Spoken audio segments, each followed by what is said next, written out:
Good evening and welcome to Spaced Out Radio tonight. My name is Dave Scott. Thank you so much for taking the time to join us and tune us in, because we got one heck of a great show for you all tonight, as one of the living legends of ufology, Larry Holcombe, will be here momentarily. Imagine studying this topic for 60 plus years, everyone. 60 plus years.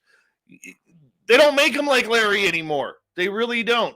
Just hardcore facts, and we're going to get into some of those tonight as his new book, Presidents of UFOs, is out. Before we bring in Mr. Holcombe, let's say hello to everyone in our chat room. We have Race Fan in the gold medal position. Taking home the silver is Big Bad Jack Clark. And in the bronze medal position, Mr. 11 makes a strong return. Hi, gorgeous cosmic floor. Chad Smith. The Chad Smith is here, everyone. Scrolling on down, there's Mennonite A. Gorgeous Steph Dickey has joined him as well. Todd Purdon is here. Stu Potts here. Stu Pott will be signing autographs after the show. Line up to the left of the studio, if you don't mind, to the left of the studio. Big Bad Andrew, good to have you back, my friend. How's the trucking going? Let me know. Scrolling on down, because there's a large conversation, there's gorgeous Helena. Nicola has returned. And we continue on here with Wes H. and 509er. Good to have you guys back. And we continue on scrolling. Scrolling down. There's Chillin' Villain. Chillin' Villain will be signing autographs after the show as well. Line up to the right of the studio, if you don't mind. To the right of the studio. The gorgeous and talented Kira is back from vacation. Spooky Morales, good to see you. Big Willie and Big Willie's beard. Two separate entities, two separate zip codes. Scrolling on past here, we have gorgeous Michelle C. from Australia. How you doing? Good morning. Enjoy them afternoon pancakes. It is not breakfast for dinner, Michelle. Thank you. The Downshift, good to see you. Nucker, the Abbotsford Canucks. That's my hometown, by the way. Pretty happy for them. Millennium, nice to have you here, buddy. Space Cow, good to see you back. Dirty Filth, looking filthy tonight. Grandpa Holland, nice to have you here. Eddie Haskell and Vinman. You'll notice Vinman is a new wrench around here. Enjoy your wrench, Vinman. You're not getting a shirt, though. $5,900 buck. Good to see you. The gorgeous Gloria from Casual Conversation with GNA. Noble Patrick, good to see you. Uncle Dale and his Power Stash. Remember, if you're in Austin, Texas, and you see Uncle Dale, rub his Power Stash for 3 weeks of good luck. That offer expires on September 30th. Gorgeous Pam McSee, Dirt Road, Peppa H, good to see you all. Thank you for joining us. And there's the lovely and talented Sonia's News with a nice, gentle good evening, everyone. Alien Girl, good to see you. I hope you enjoyed Sunday's show. Sensational Sherry, Chris Holm, nice to have you guys here. War Eagle to you, my friend. Chris Holm, nice to have you here. David Les Paulson, what's happening? The Unknown, welcome back as we continue on. Hello, John Baptiste. How you doing, my friend? Digger Dog, nice to see you. John Swan, good to have you here as we continue on. There's Richard Elmore, everyone. Brandy, give us a wave if you don't mind. Give us a wave. All right, we're going to start the radio feed. So that way we got that underway, because Lord knows that we need to start the radio feed in order to get it to the radio stations. Yeah, it's true. Hard to believe, but that's the way technology works. And Dal Boop, always a pleasure to have you here, beautiful. Flash forward, what's happening? The gorgeous Jenny, nice to see you. And let's see, Double Tim, what's happening, buddy? Good to have you here. We are 20 seconds away. Remember, the Super Chat is a great way to support what we do on this show on a nightly basis. Also, if you're brand new here, please do us a favor. Hit that subscribe button. Ring that bell. We are literally here 7 days a week for your entertainment needs. And, of course, thank you to all the veterans who are tuning us in, as well as all of our regulars who show up and hang out with us as we talk about the strange, weird world that we live in, and we absolutely love it. So make sure you hit that subscribe button, give us a thumbs up or thumbs down. My new Facebook friend, Sweet Morbidly Back. Flash forward, thank you so much for kicking off the Super Chat tonight. Really appreciate it. Rooted in gorgeous sacredness. And here we go, everyone. Get your horns up, because it's time for Mr. Bumblefoot.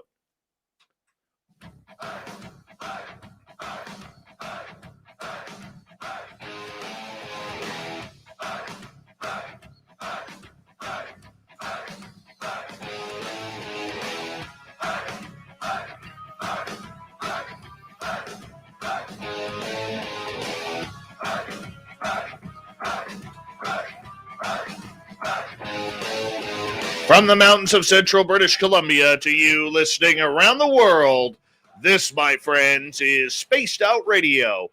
I am your host, Dave Scott, sitting in the captain's chair of SOR headquarters. We welcome you to tonight's show at our terrestrial affiliates around North America, digitally on TalkStream Live, Revolution Radio, and KPNL. All of our archives are free. Go to youtube.com/Spaced Out Radio. Do old Davey the favor, hit that subscribe button. You can follow us on Twitter at Spaced Out Radio and on Instagram, Spaced Out Radio Show. Our website, spacedoutradio.com, we have a plethora of features for you, including rocking out to Bumblefoot and reading up on Captain Shirk's SOR Newswire. Tonight's show is brought to you by Chive Charities. Help make the world 10% happier by visiting Chive Charities today. You can find them on our website. Man, do we have a great show for you. Literally a living legend in the field of ufology. Larry Holcombe's introduction into the world of UFOs came in the late 1950s after reading two of Major Donald Keyhoe's books, Flying Saucers Are Real and Flying Saucers from Outer Space. A year later, after watching Keyhoe debate an Air Force officer on the old Armstrong Circle Theater and seeing Keyhoe being censored when he deviated from the prepared script the Air Force forced on the show's producers, Larry was convinced the United States Air Force was covering up knowledge of UAP. Those started a 50-plus year avocation into the study and research of the UFO phenomena. And right now, Mr. Larry Holcombe has a brand new book out, Presidents and UFOs. And we are so glad to have him here. Mr. Larry Holcombe, a legend among legends in the UFO world. We are so happy to have you here on Spaced Out Radio. How are you? I'm fine, Dave. I'm delighted to be here with you. I don't know this legend business, but I'm old enough to be a legend. Whether I am or not, I don't know. Well, when you put 60 years of your life into the study of UFOs, I think it's pretty safe to say, my friend, that you are a living legend. So I am going to be referring to you as such tonight. And just don't blush too much and don't reach through the screen and smack me across the head if you don't mind. No problem. Let's go back to that Donald Keyhoe. What captivated you about Donald Keyhoe and his books on UFOs? Well, they were true. He was speaking from his inner self, and there was no question. I knew that Keyhoe had come on board as a skeptic. He really didn't want to dive into the subject, but his publisher really pushed him to do it once he got into it. And Keyhoe had a lot of contacts in the Pentagon back then. And his zest, his zeal for what he was finding out was, it just drew me to him. He was very believable. That's the bottom line. Keyhoe was very believable. And so I gravitated toward him, and his books got me going. I was a junior or a senior in high school when all of that started. So Keyhoe was the inspiration. There's no question about it. And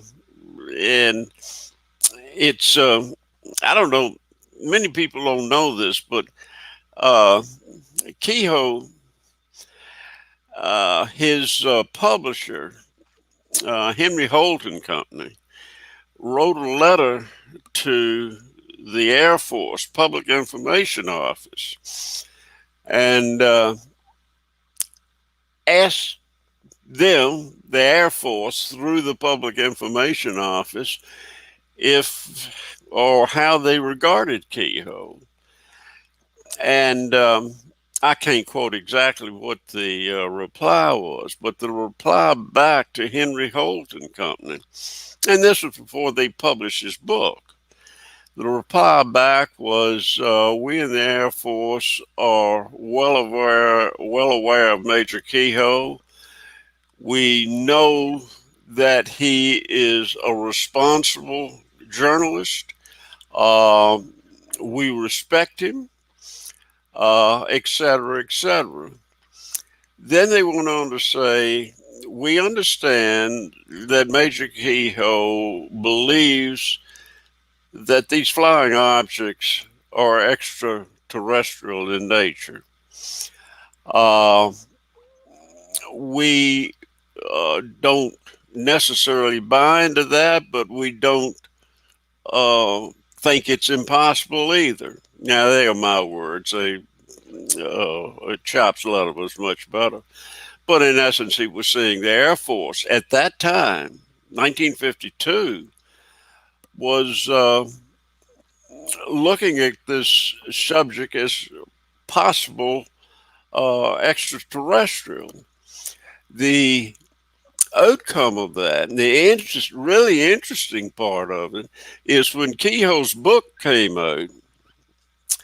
Uh, the first book came out, and I can't remember if that was Flying Saucers from Outer Space or I, there were a couple of books. I can't remember exactly the title, but the first book had the letter from Al Chop, head of public information for the Air Force, the very letter that he wrote, printed in total on the back cover of the book.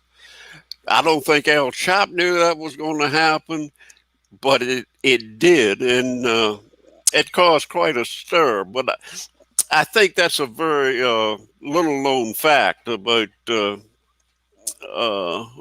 subject of UFOs. Uh, Al Chop was a pretty interesting person, and as it turned out, he shared Keyhoe's views. Um, there's an excellent movie. I can't recall the.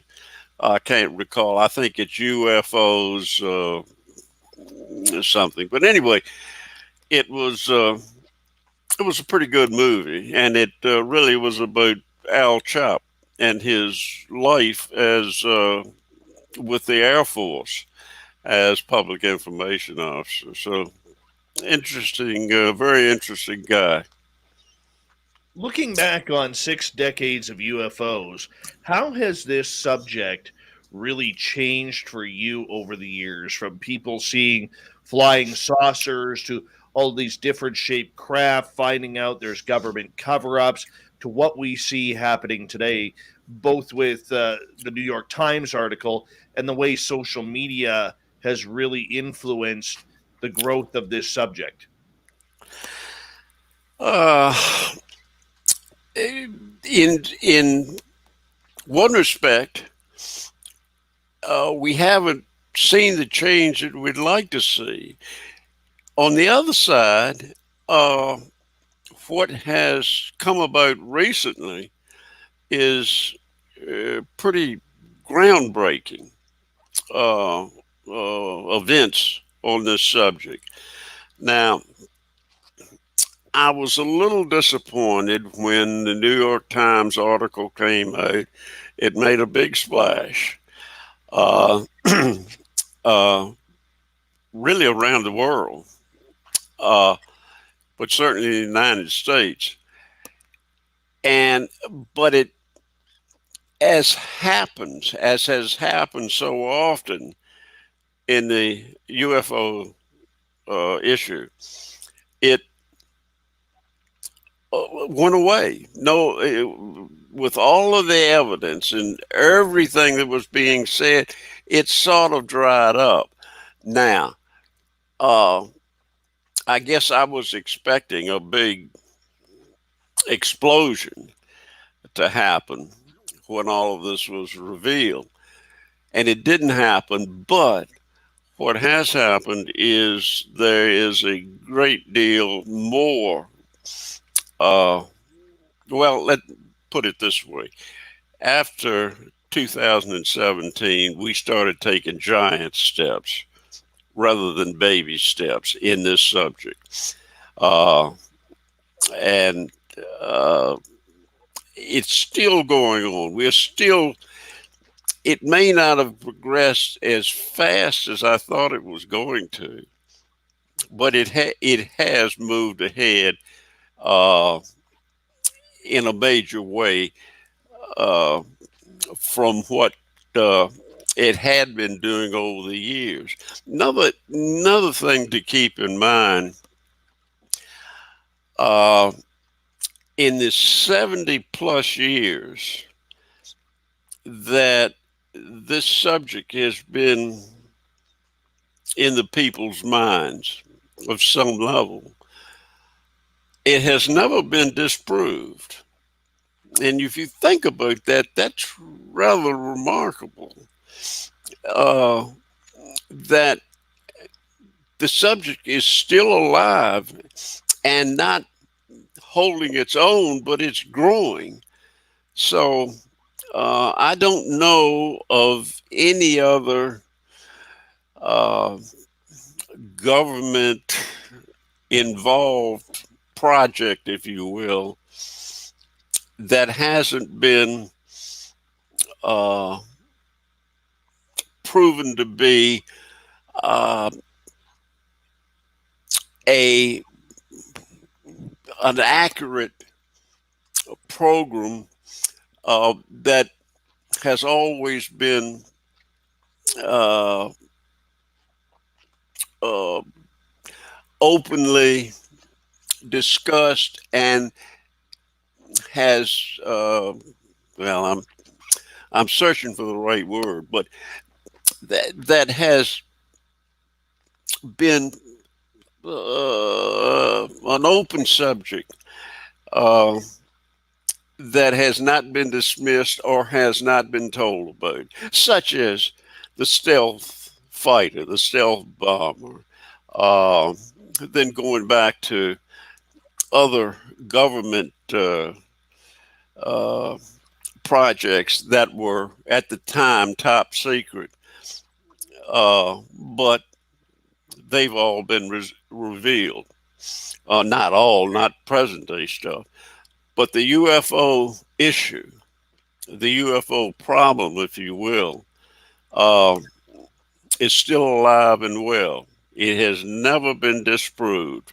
It's had its critics and it's had its debunkers, but it's still over 70 years has not been disproved, and I think that says a great deal about the subject. For you, what's the biggest mystery outside of the government coming back and saying, ladies and gentlemen, UFOs and aliens are real? What's the biggest mystery over the last 60 years that you're either disappointed that hasn't been solved yet or that just continues to scratch your head that you can't figure it out? Well, there's a great many of them. I have I believe that we're dealing with a extraterrestrial presence now.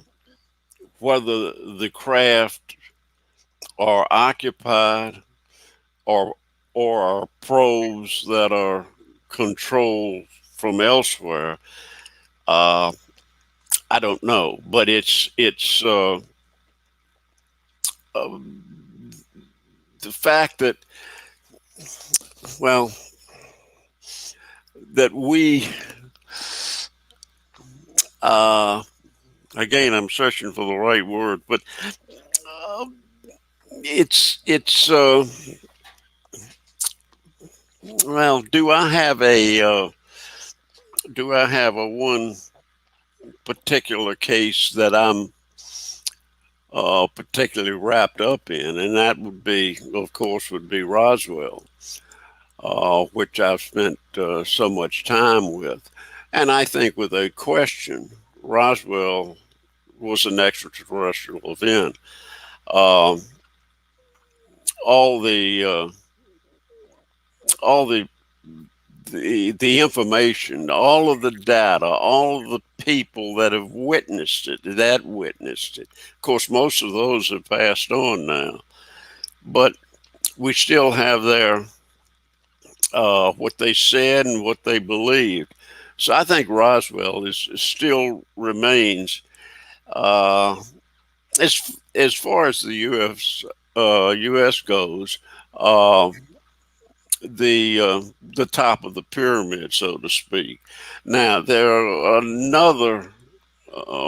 several other really great sightings. The Japan Airlines sighting in Alaska uh, is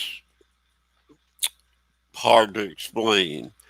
Um, the let's see the Vandenberg Air Force Base uh, missile launch that apparently was attacked by UFOs and filmed by Robert Jacobs, I believe it was.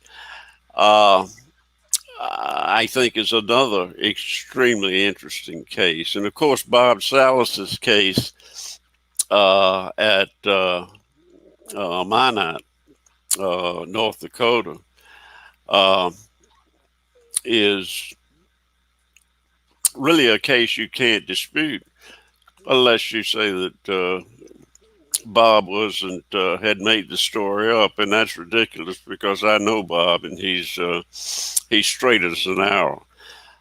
So those cases, I guess, are the ones that as far as the U.S. goes. And there are many others. There's the RB-47 flight back in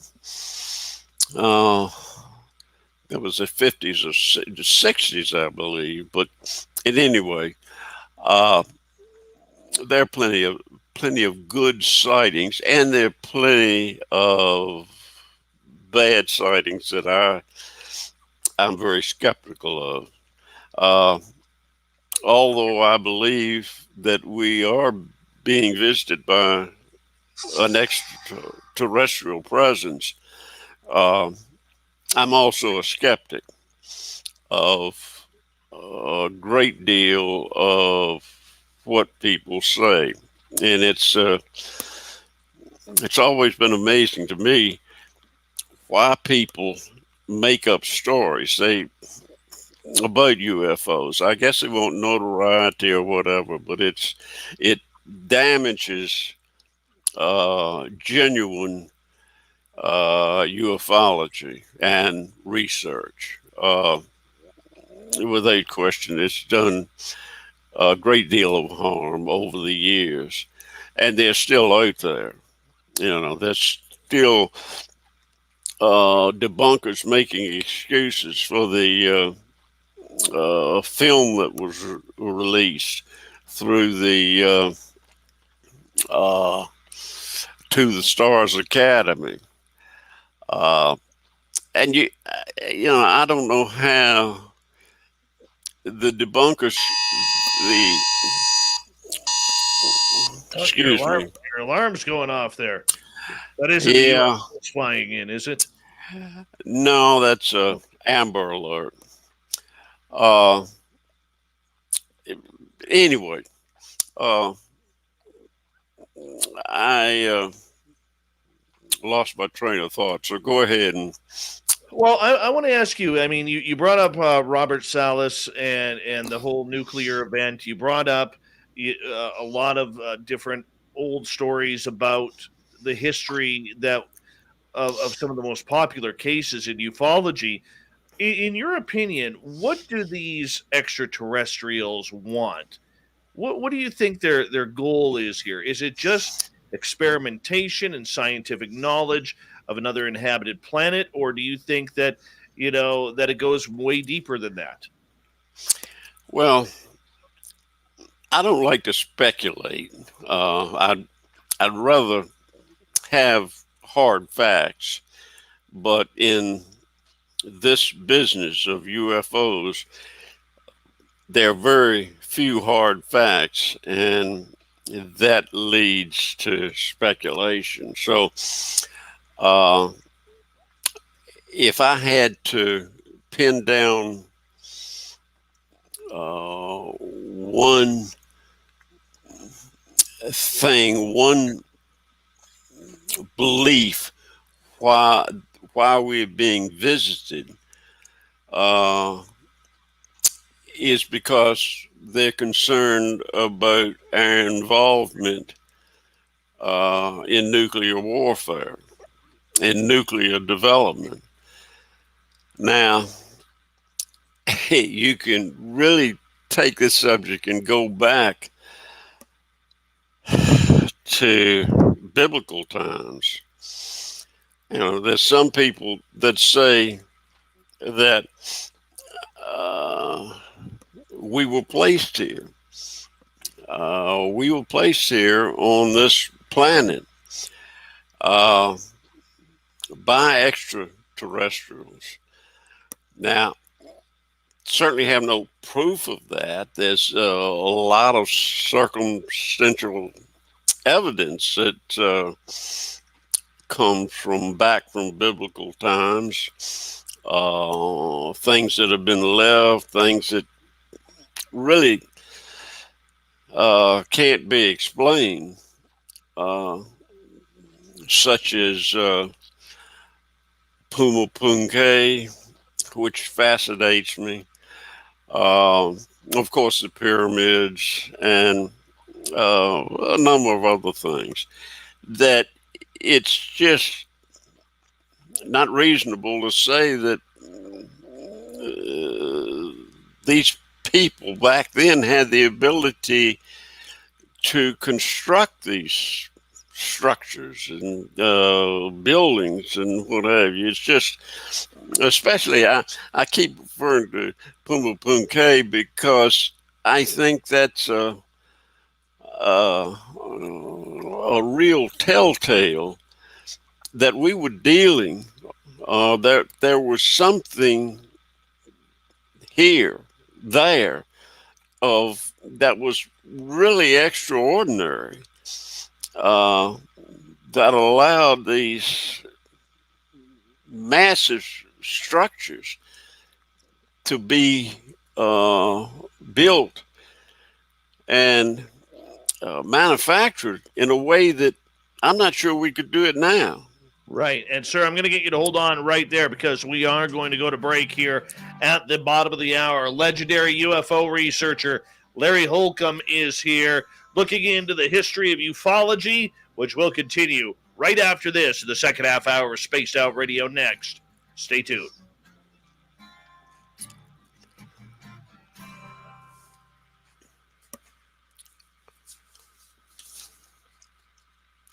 And we're clear.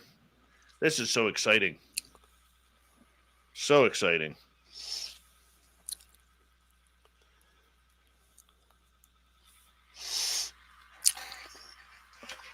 Hello, ufologist. Hi, John Poe. Hi, President. No, we can't nuke Switzerland. They're going right there. If you want to, the Dutch, maybe. Okay, I'll give you a reason for the Dutch, but not Switzerland. They make good watches and pocket knives. Fepster, what's happening? And there's Low Pro joining us. And who else? The gorgeous and talented Teresa has returned. Hi, Nikki, the lovely psychic of Seattle. And, yeah, we're caught up now. You having fun yet, boss? Mr. H, you having fun? Oh, yeah. Good. Oh, yeah. I had to stumble around a bit, but yeah, it's I'm getting my sea legs. The one point I wanted to bring up, which I'll do when we come back on, is the business of a comms razor. Yes. And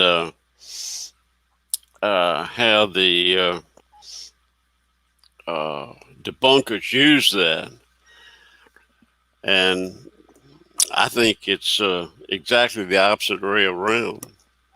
If you want to look at the path of least resistance or the most logical explanation, you come back to the extraterrestrial events or extraterrestrial visitation.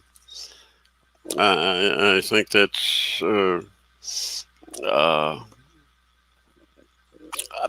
to me that's clear. Now, the debunkers like to use it, but when you have all of the background that we've got that it's coming out now, how can you say that anything but the extraterrestrial hypothesis is the most logical explanation? Have you ever seen an ET?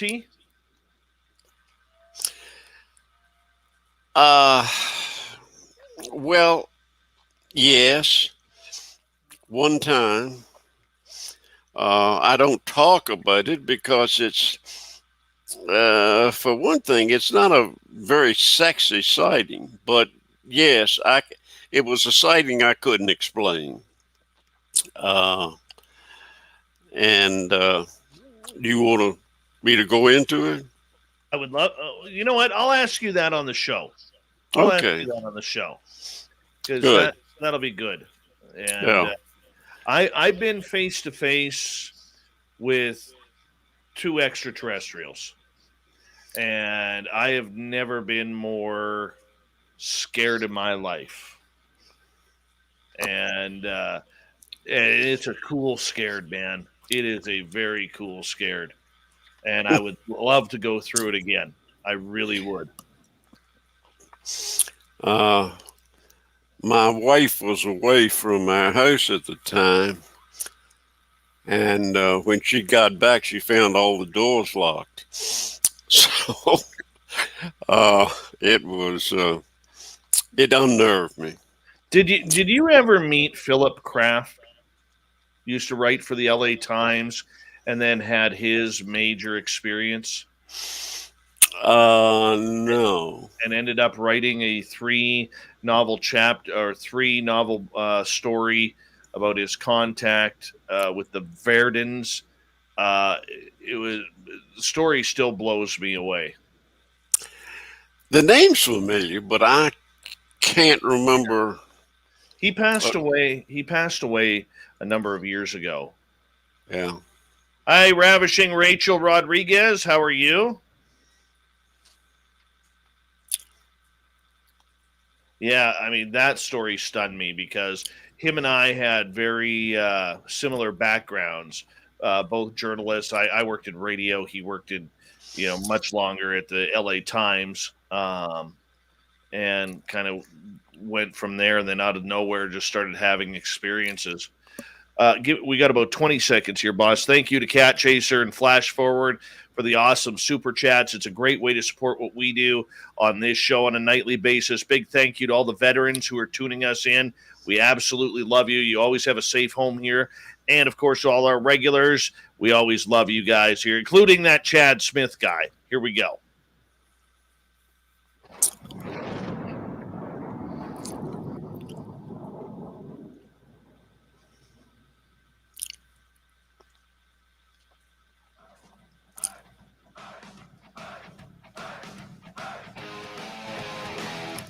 Second half hour of Spaced Out Radio is underway tonight. My name is Dave Scott. Thank you so much for taking the time to join us. We really do appreciate earning your listening ears. Want to remind you that if you missed portions of this show or others, check out our free archives by going to youtube.com/Spaced Out Radio. Do me the favor, hit that subscribe button. Our website is spacedoutradio.com, where we have a plethora of features for you, including rocking out to Bumblefoot and reading up on Captain Shirk's SOR Newswire. Follow us on Twitter at Spaced Out Radio and on Instagram, Spaced Out Radio Show. We continue on with legendary UFO researcher, writer, author Larry Holcombe. Imagine 60 years of research this gentleman has under his cowboy hat, which I'm not going to lie, Larry. You got this gorgeous picture of yourself wearing your cowboy hat, your Stetson there, and I was hoping for you to have it on tonight, and it's not there. I probably would have, except wearing this headset. True. Very true. I get you there. I'll give you that one. I will give you that one. Now, I do like to cover the Chrome Dome up when I'm giving lectures, so I'll wear a hat during that. I guess it's a little on the I don't know, ego side, that I don't want people to see that I'm bald, but I am. So what difference does it make? I'm wearing a wig too, so just so that way everybody knows, I'm wearing a wig. Not really, but just. I didn't think so. I can lend you some if you need. I can. I got lots. But let's get back to what we were talking about right before the break. You wanted to make kind of an example of Occam's razor here regarding the U.S. government, what they know, what people know, what researchers know. And there's a fine line between everything that's going on right now, probably even the thinnest that it's ever been. What do you think is happening here? Well, it's hard to tell what the government really knows. And this subject has so many roots and branches. It's going in all sorts of directions. Does the government really know? Does the government have artifacts of crashed extraterrestrial craft? There is reason to believe that they do, because Luis Elizondo said that the government did have this material on someone's show. I can't recall what it was, but he did say he was asked that question, and he replied in the positive that the government does have exotic materials. So anyway, that's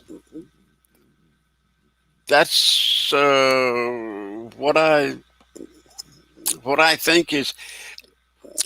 One other thing I wanted to say is, we talk about Occam's razor, and a lot of debunkers use that as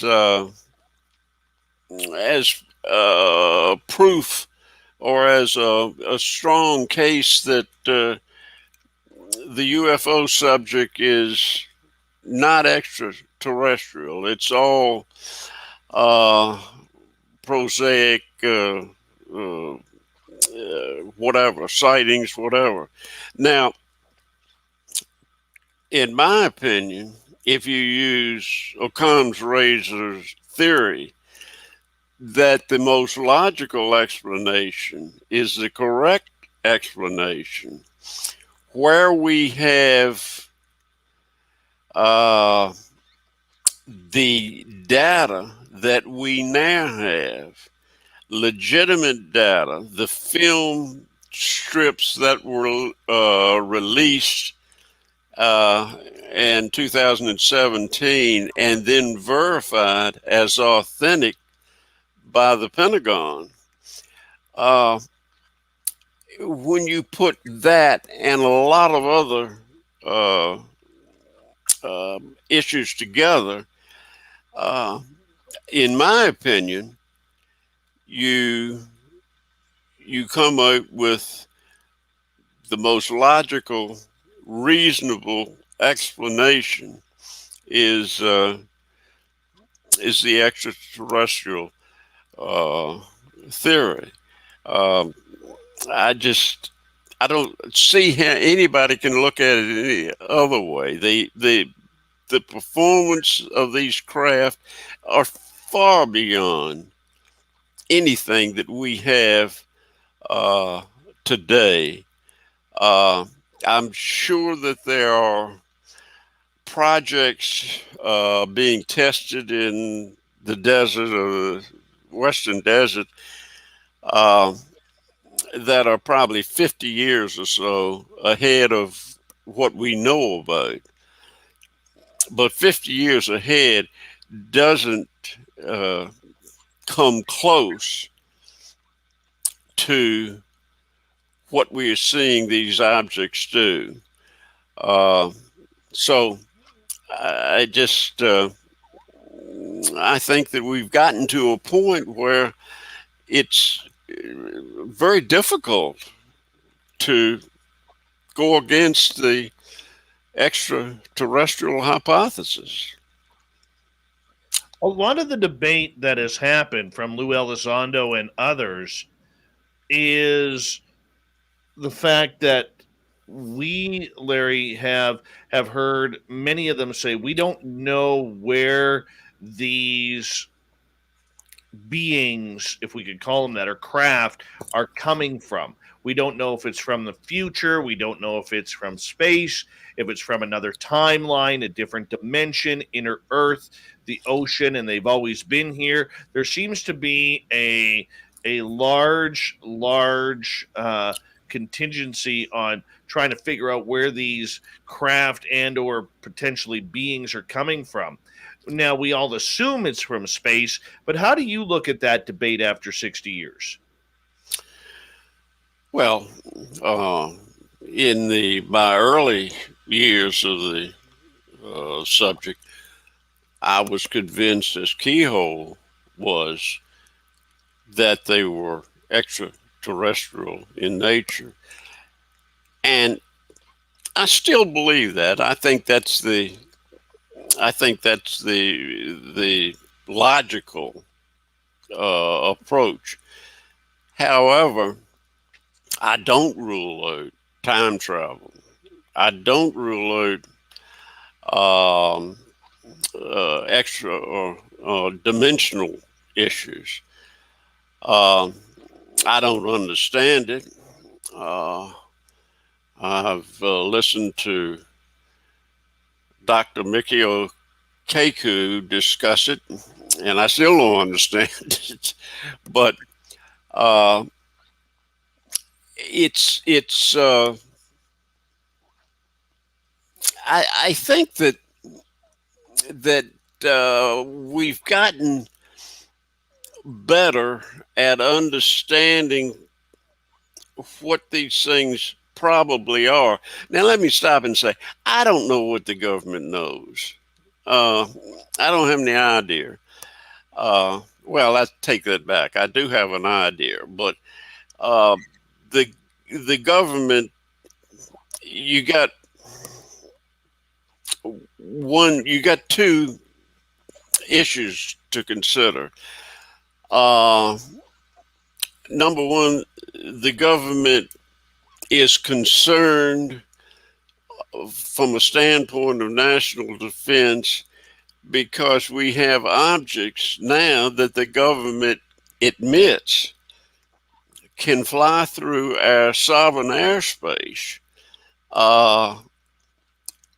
That's not, they're not impeded in any way. We don't have the ability to stop them. So that's a great concern. On the other side of the issue, and I tend to believe in this, that there is a small group of people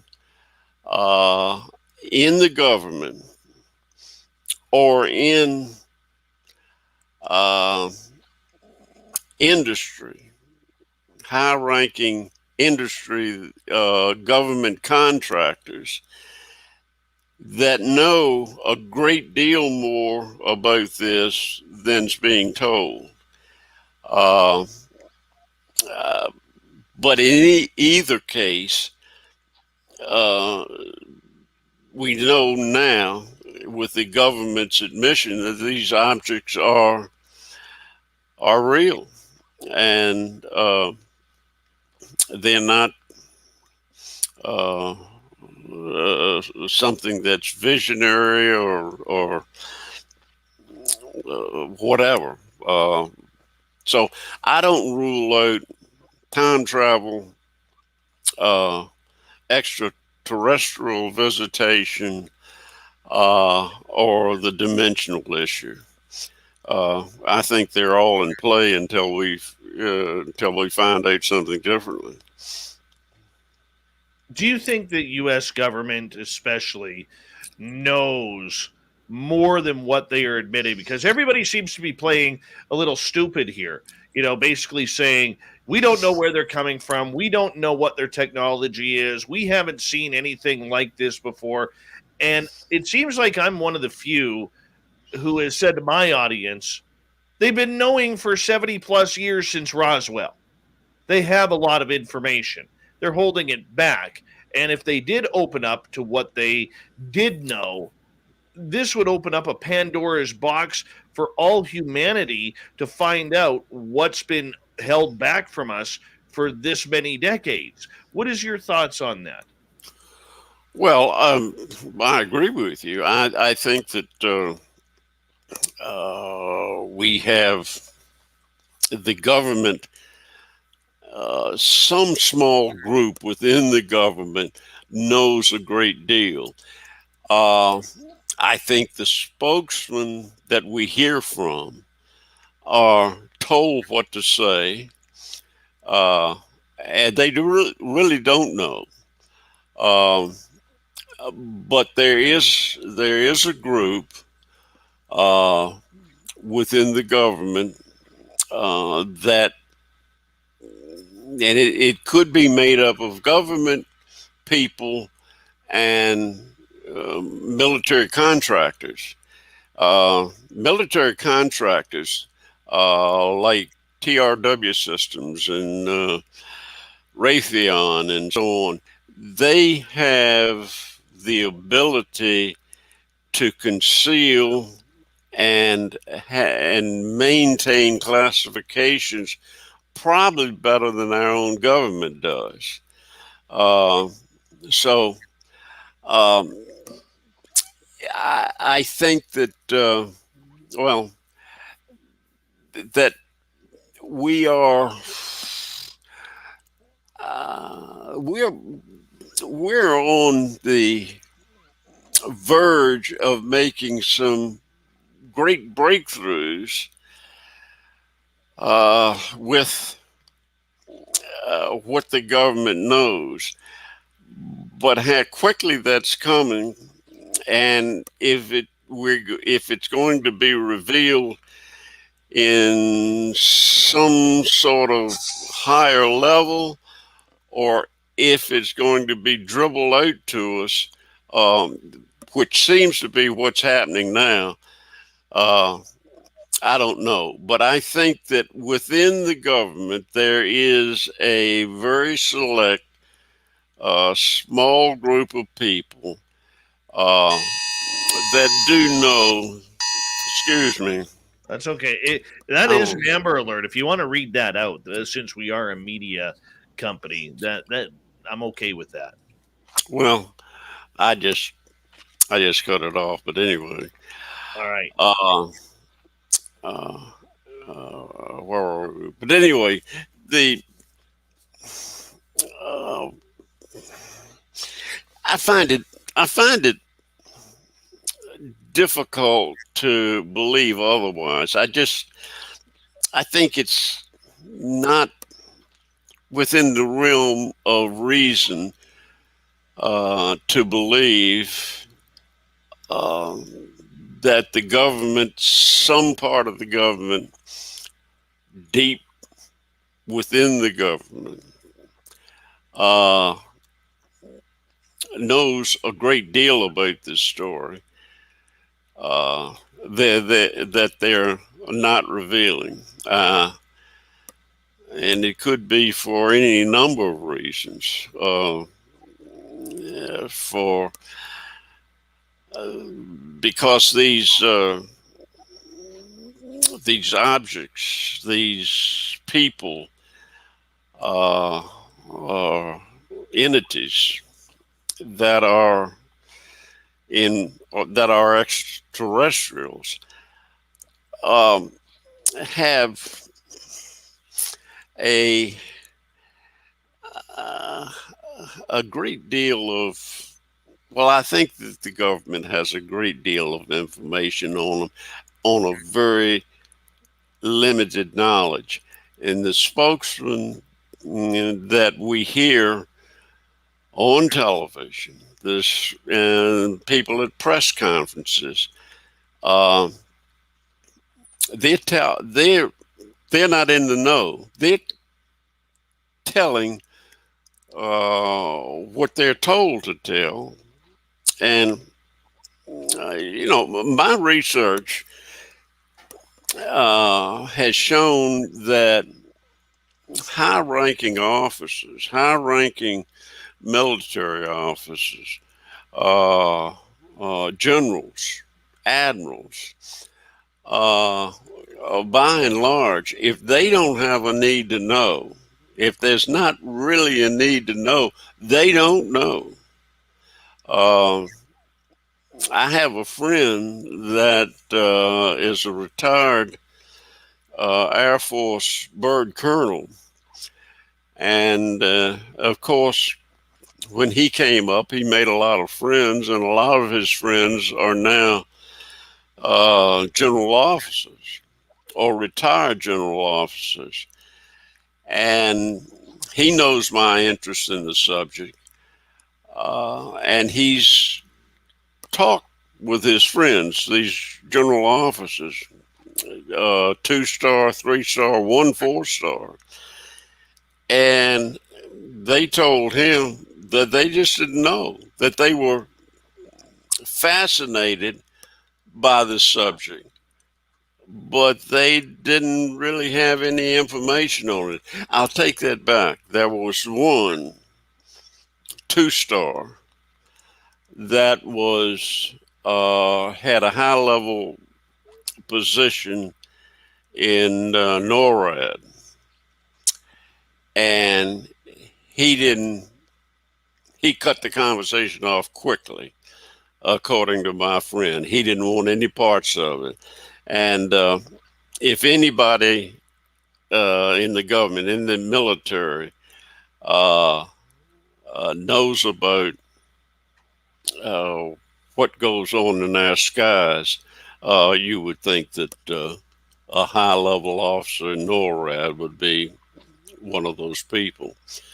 So, anyway, that's my take, that we just, the government has people that are talking their line, and they don't know, but there is a core group that does know, and knows a great deal more than they're telling us now. Why the secret, though? After 70 years, why continue to spread the I don't know profile? Is it that way high up in top secret affairs that they really don't want a lot of these generals or admirals or even colonels to know? Yeah, I think that's a given. Uh, People talk, even people that hold high security clearances. Uh, they talk, and the only way this secret could have been kept is to have the highest level of security possible. I mean, many steps above top secret. Uh, Top secret code words, and the code words let some people know one thing, and another code word lets other people know something else. And you could have two people working side by side in the same building and on highly classified data, but one wouldn't know what the other one's doing. So, yeah, I think that it's has been worked out over the years since Roswell. Uh, our our government has learned really how to manage uh, high security, and uh, they just don't. If you don't have a need to know, you don't know. You may be a 4-star general, but if you Right. don't have a need to know, you don't know. Now, I don't know how high that goes. Uh, my impression is, from my work on the presidents and UFOs, is it's very questionable whether the president is being told everything. Uh, I I think first of all it has to do with who the president is, how much the intelligence community can trust this president. You know, he's in office for maximum 8 years, so it's certainly conceivable to think that the real background of this is has been kept away from some presidents. I would think Harry Truman uh, probably was extremely well versed in the subject, uh, as was Eisenhower. Those two were in what I call the golden years of ufology. I'm gonna Uh, ask you one question right there, and I apologize. We only got about 30 seconds left here. Do you believe that Eisenhower took part in that Greada Treaty in California? no. How do you make treaties with extraterrestrials that may be a million years more advanced? I mean, what's a treaty worth? Treaties that we write with people here on Earth are not worth anything. So, I think this treaty business is very skeptical to me, anyway. All right, I'm going to get you to hold on right there. I'm telling you, we got a great show tonight. The legendary Larry Holcombe is our guest. 60 years in ufology. We're going to transition getting into his latest book, Presidents and UFOs, when we come back for hour 2 of Spaced Out Radio. So stay tuned. We got a great hour of information packed for you. We'll be right back.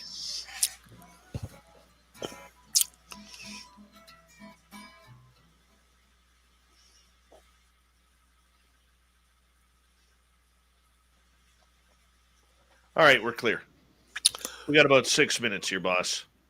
Well, uh, they're good questions. Uh, I have to do a lot of thinking. I'm not as young as I used to be, and things don't come to me too quickly. But it's you're asking good probing questions, and that's always very good to have somebody that knows the subject they're talking about. Well, I put my pants on one leg at a time, as Stanton Friedman once told me. You knew Stan, did you? Well, I never met him face to face. I didn't have that pleasure, but I remember. I'll tell you my first Stanton Friedman story. The first time I ever interviewed him was around 2015 when I was just getting the show started, and Stanton. I kind of. I've never really. There's only been a couple times in my entire radio career that I ever froze, and the first one was Wayne Gretzky when I interviewed Wayne Gretzky.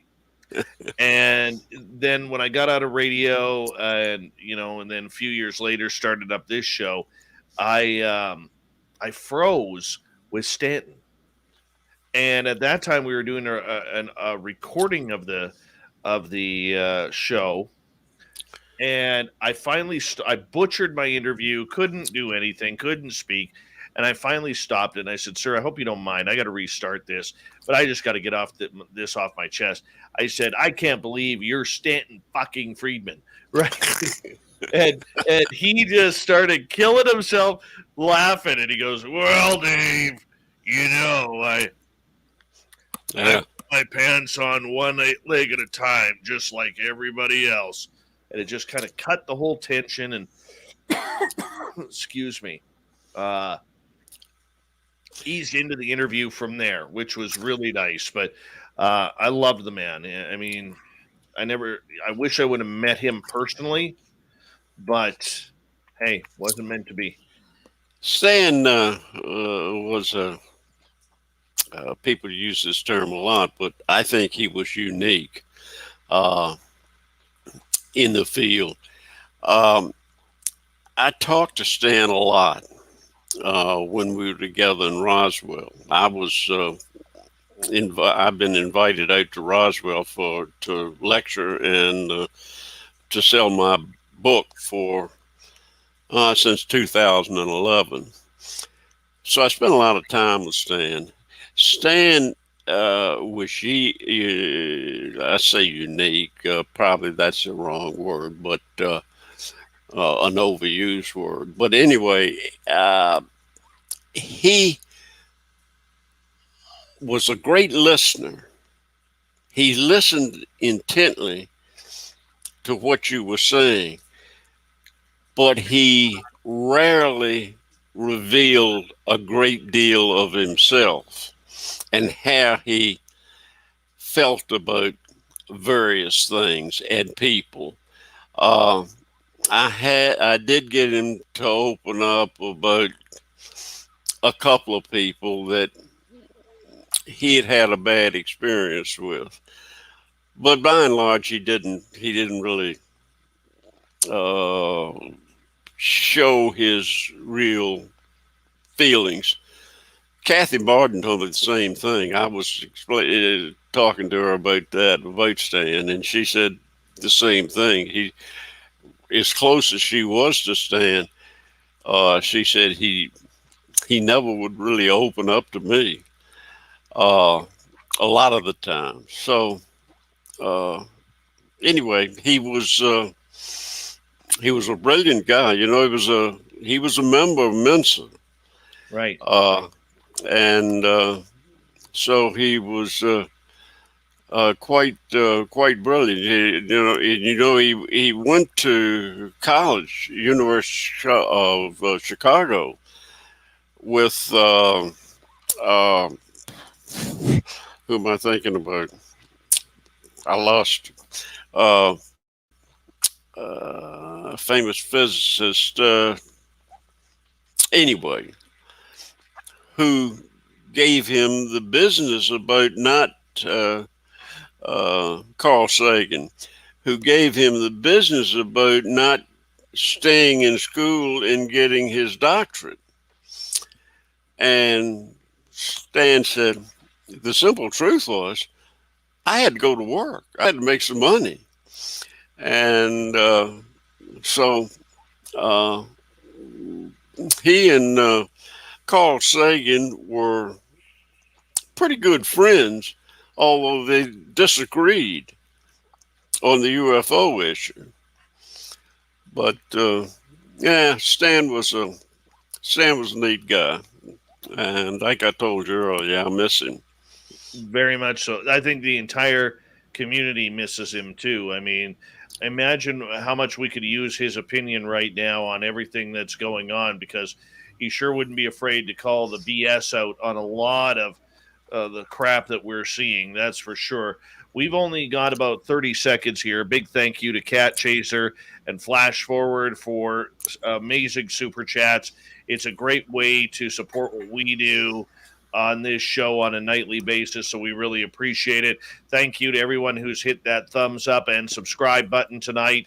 We really do appreciate the support. Thank you to our regulars and all the veterans tuning on in.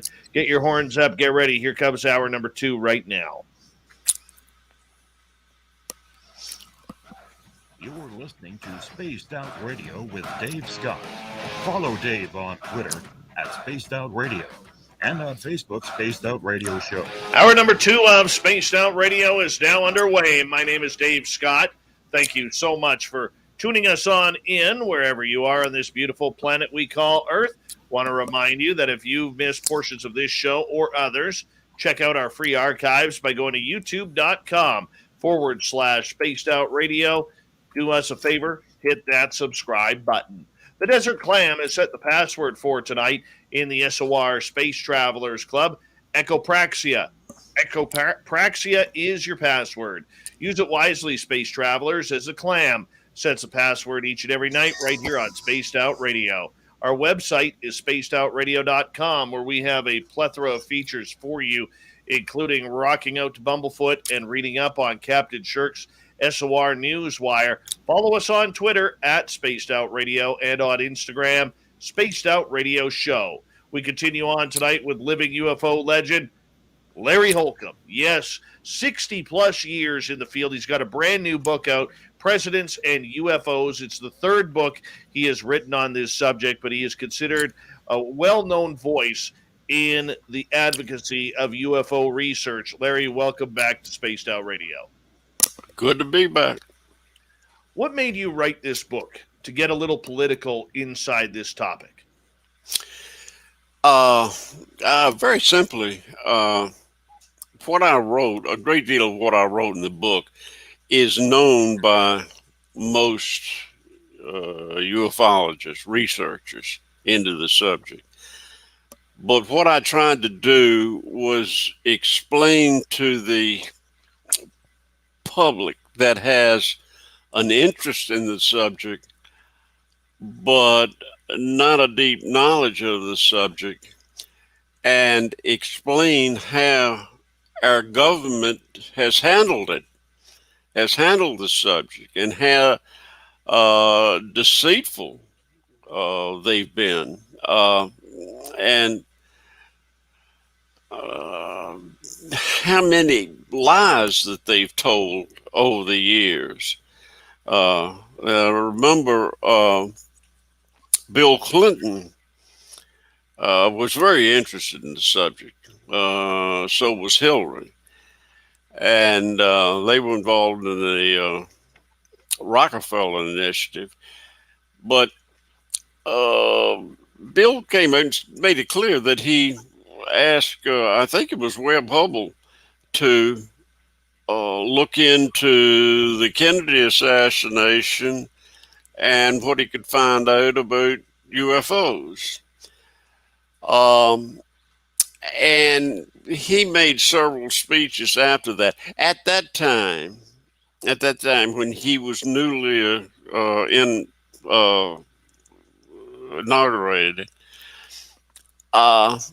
I really didn't think that he knew a great deal about UFOs, the subject of UFOs in the background. He wasn't told. I think that as time went on, he found out more and more. More was told to him, and he became better versed on the subject. In one of the speeches he made, I think it was in Ireland. No, I'm getting that wrong. That was a different speech. But he made a speech where he said that he had looked into and had his people look into the Roswell issue. And they came back and said nothing to it. There's really nothing to it. Then he said in that interview I wouldn't be the first president, chief executive that of full time uh, people within the government uh, lied to the president of the United States. So, I mean, that's saying a bit. Uh, Probably, uh, he was probably perhaps covering his backside a bit in that statement. But anyway, I think it was somewhat of a telling statement that we know that government bureaucrats, high level bureaucrats, have lied to the president. And he was simply acknowledging that fact. Uh, so, uh, in any case, I think that we're dealing with a government that probably is scared. You were talking about earlier, I think, uh, why the government would want to classify this so highly above top secret. Again, you can only speculate. There could be a number of reasons. People say it's because the truth, the people are not ready for the truth of what we know is fact. Is that the case? I don't know. It's very possible. Uh, I think it's probably more probable that the government really didn't want to admit until they had to that our sovereign airspace is being overflown by objects that they have no control over. That's sort of a scary thing. Then to move a bit off of the subject, uh, it's a difficult thing to understand why the UFO subject is taken to such extremes by to keep the security up, and it really is and sometimes hard to understand. But on the other hand, if the government does know what is could be really terrible, and I can't imagine what that would be, because it appears these beings have been around a long time. But I don't know. Again, it's so much in this subject. There's so much speculation that you can do without any real facts to back it up. So I'm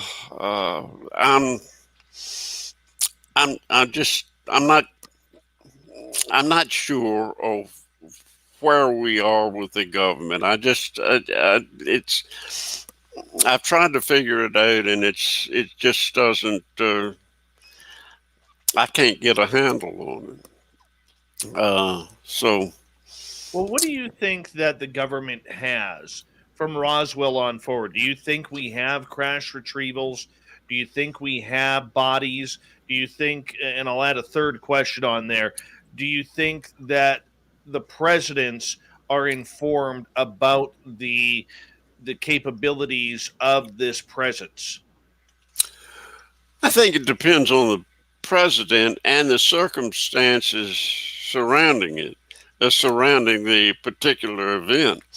Uh, Take the 1952 so-called Washington merry-go-round, where the Capitol was, for lack of a better word, invaded by UFOs on a weekend night, which I forget the dates exactly, but a weekend night in July, a weekend in July, that the airspace, restricted airspace over the White House and the Capitol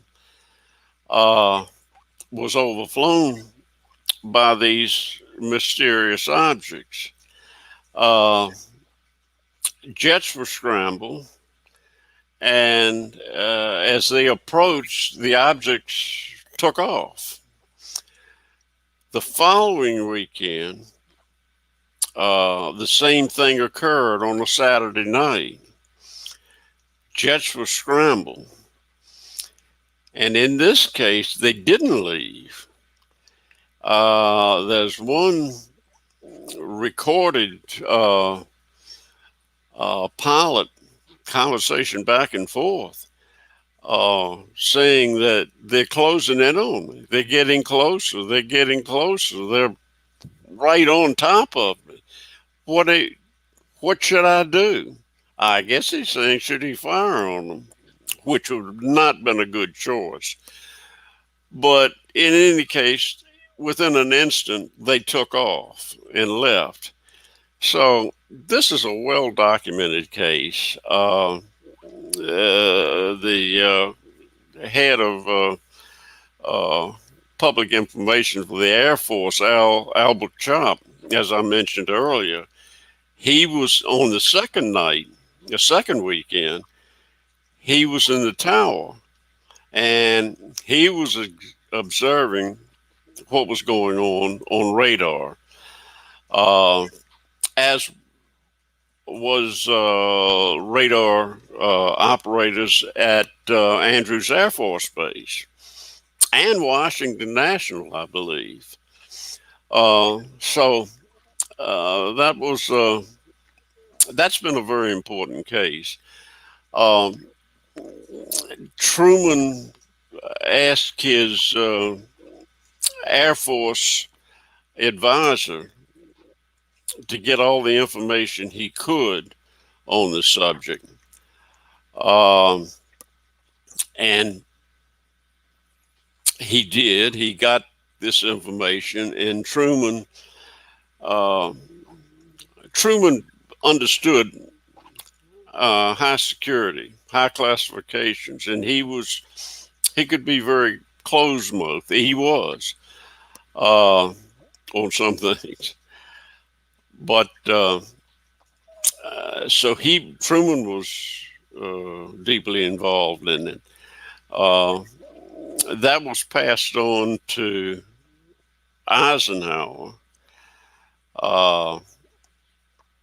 Not by Truman, because their relationship, Eisenhower's relationship with Truman, or vice versa, had become ice cold, where Eisenhower was chief of staff under Truman in the Army, but once he became a politician, then things went downhill. And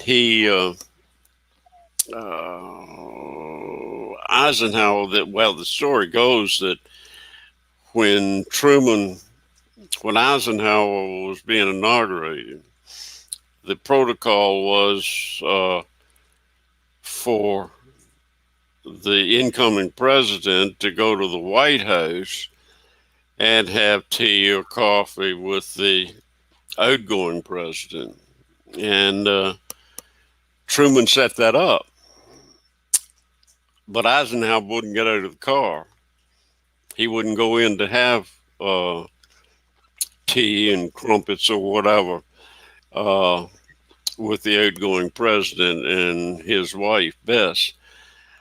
So they had a very rocky relationship. Now, however, the head of the CIA at that time was General Walter Bedell Smith, and he was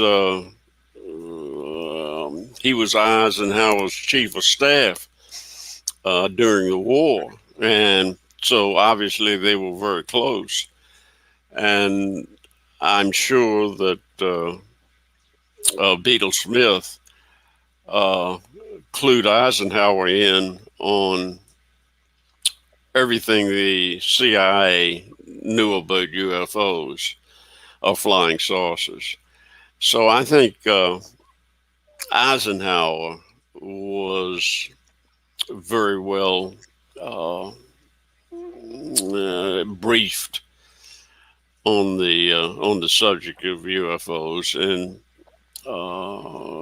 probably knew it as well as Truman did. But I think those two people, in the golden years of ufology, as I say, I think they were the prime movers and shakers of the president's background on UFOs. I think they all knew the full story. Then you go into Richard Nixon and how much he knew, and of course he was Eisenhower's vice president for 8 years, and how much he was involved in this also, it's hard to say. But anyway, and then you have Kennedy that came along, and Kennedy wanted to know. He wanted to release all of the information that we had on flying saucers or UFOs. And he asked the CIA to give him all of the documents that they had, because he was going to share it with the Russians, with the Soviets.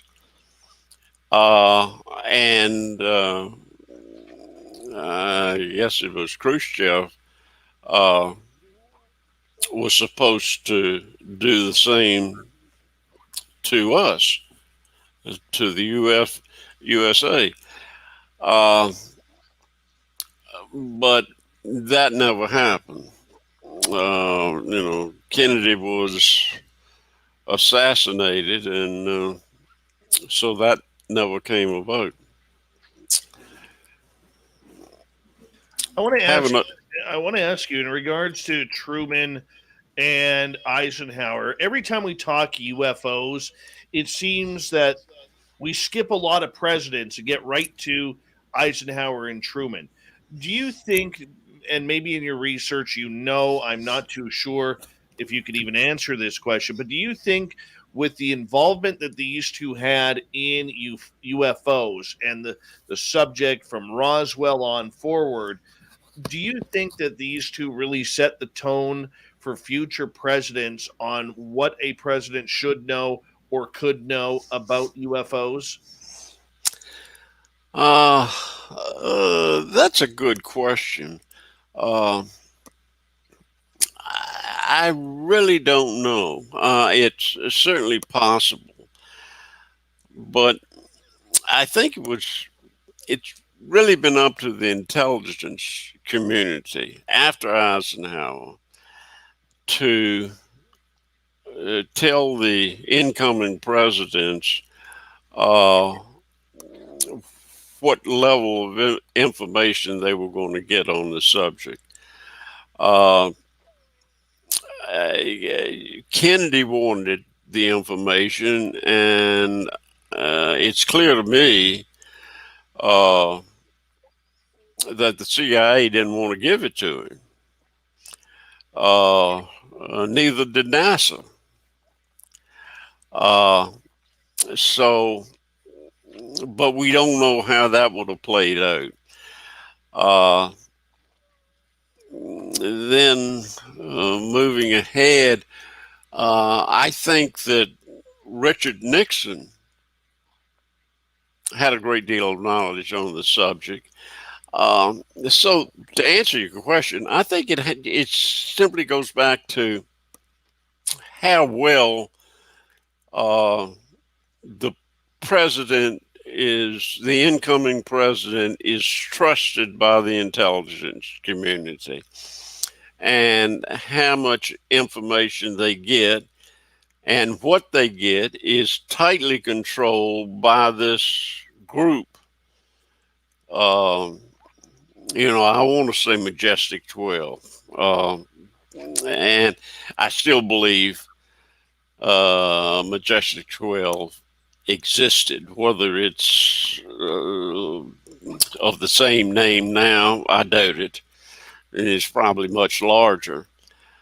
But I think, that did exist. And I think that, I know that Truman if it existed, Truman had it set up.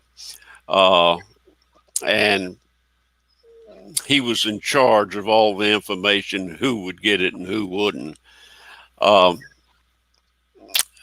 So going back to Nixon, I think that Nixon knew a great deal about it.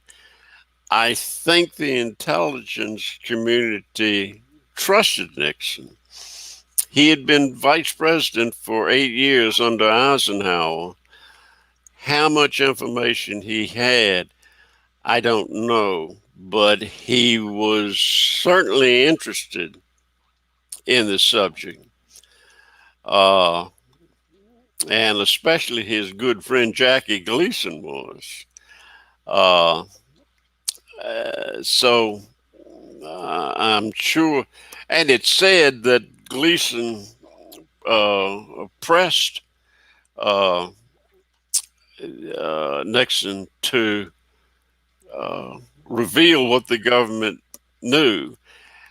And in my book, I won't go into it here, but in my book is the story about Nixon and his, what appears to be his attempt or his desire to expose the UFO issue, to disclose the UFO issue to the public. On that note, I'm going to get you to hold on right there, Mr. Holcombe, as we are going to go to break here at the bottom of the hour. We've got Mr. Larry Holcombe, 60 years of UFO knowledge, for another 60 minutes here on Spaced Out Radio. We continue talking presidents and UFOs when we return on the mighty SOR.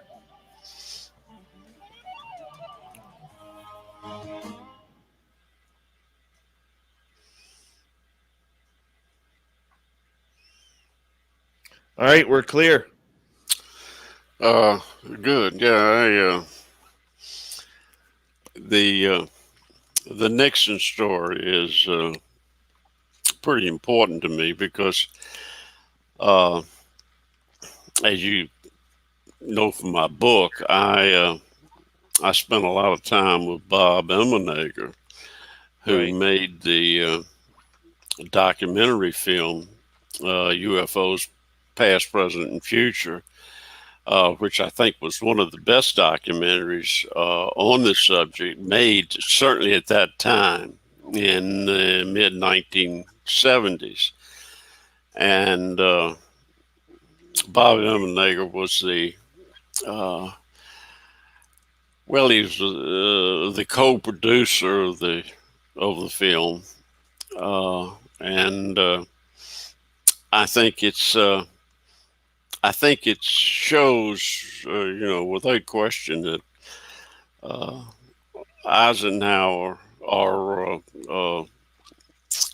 Nixon was on the road to disclosure, and if it had not been for Watergate, um, things could be a lot different now.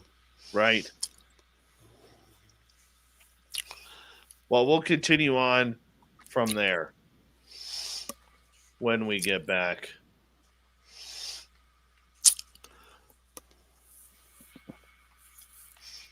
Yeah, I enjoyed my relationship with Bob Eminayer. I don't know if Bob is still alive. I hope so. He was a very nice man. My wife and I stayed at his home overnight when I interviewed him. Very gracious.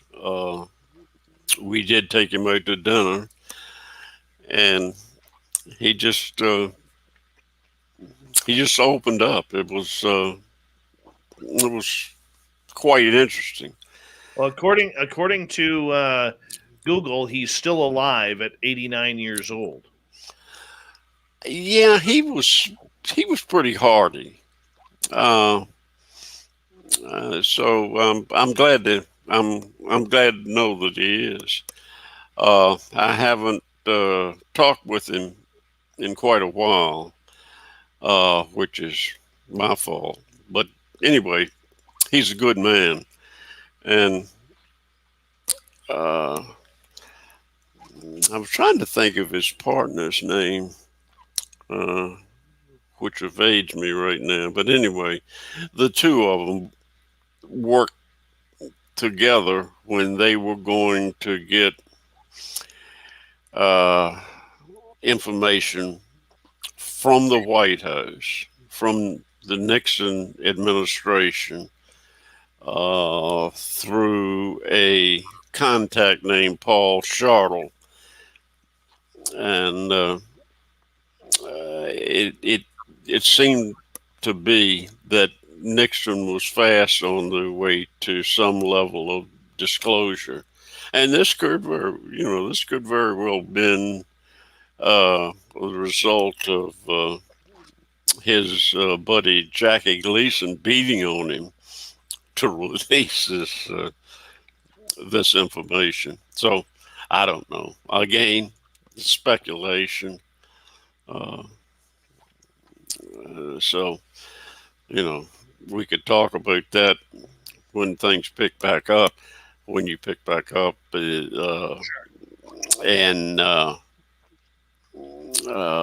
Gleason's ex-wife, Kendrick Gleason. I'm trying to think of her first name, but anyway, Beverly McKendrick Gleason tells the story of Jackie. Well, Nixon. if that's a story, I think I'm going to get you to hold on to that one. Okay. Until we come back here. We only got about 35 seconds. Okay.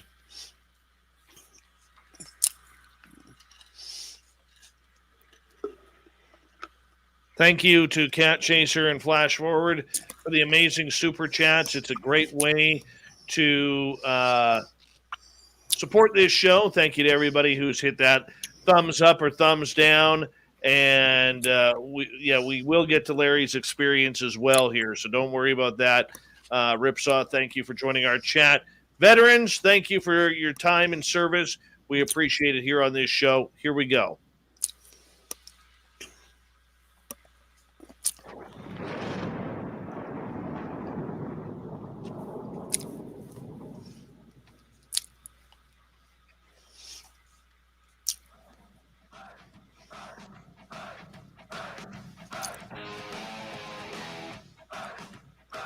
We pass the halfway point of Spaced Out Radio tonight. Thank you so much for joining us. My name is Dave Scott. Very much appreciate earning your listening ears. Want to remind you that if you miss portions of this show or others, check out our free archives by going to youtube.com/spaced out radio. Do me the favor, hit that subscribe button.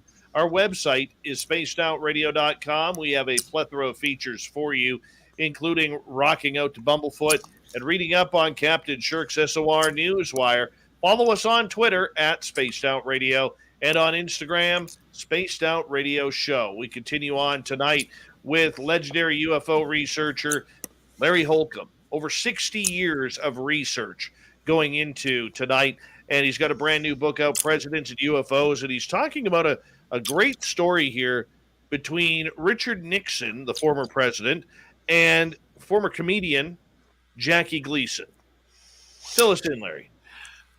Well, Gleason was a good friend of Nixon. They played golf together when, Nixon had a summer home or a vacation home in Key Biscayne, and of course, Gleason lived in Miami and owned a golf course there, and Nixon played it often with Gleason. Now, Gleason was a staunch believer in the UFO phenomenon. And when Gleason passed away, I think he had something like 1,600 books on UFOs and the paranormal that his wife donated to the University of Miami Library in Gleason's name. Anyway, it's not hard to believe if Gleason was so wrapped up in the UFO subject, and so was Nixon to a certain degree, that Gleason beat on Nixon so verbally, I'm sure in a nice way, but to release government information on UFOs. And his former wife, Beverly McKittrick Gleason, was, after Gleason's death, was going to, I think it was after Gleason's death, was going to write a tell-all book. And in the book, she told of Richard Nixon picking Gleason up one night, alone by himself. He evaded the Secret Service, went to Gleason's home, picked him up, took him to Homestead Air Force Base, and took him into a highly classified area through all the guards. I guess if you're a guard and the President of the United States wants to see something, you don't stop him. But anyway, the story was that he took Gleason into this room that had preserved UFO occupants, the typical 4-foot high, big head, almond-shaped eyes occupants. And she said when he came home, when Nixon dropped him off at home, he was extremely upset and started drinking very, very heavily. Now, Gleason was known to be well into his cups a lot of the time, so this must have been unusual for Gleason. So, in any case, that story has a lot of different uh, tales attached to it. One of them is that Nixon didn't pick him up, but a car was sent to pick him up and took him to Homestead. Another was that he was flown to Eglin Air Force Base. I think it was Eglin. And that's where he viewed these uh, beings.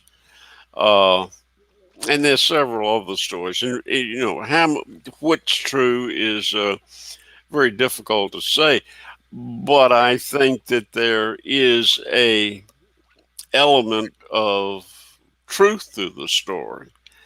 Uh, because we know that we now know that Nixon was on the road to Disclosure. And this is as per my friend Bob Emmenegger, who made the documentary UFOs Past, Present, and Future, that was brought about by the White House through a gentleman named Paul Chartrell, who was in charge of the Air Force videotape depository, which happened to be an old double ACP, which is Air Defense Control Blockhouse, which was decommissioned around the country. And it was turned in California, it was turned into a climate control depository for UFO films. And he and his partner, Bob Emmenegger and his partner, were told that if they would make this documentary on UFOs, they would be given some 600 feet of movie film that was shot at Holcombe Air Force Base of a landing of UFOs there. Now, that story varies too about whether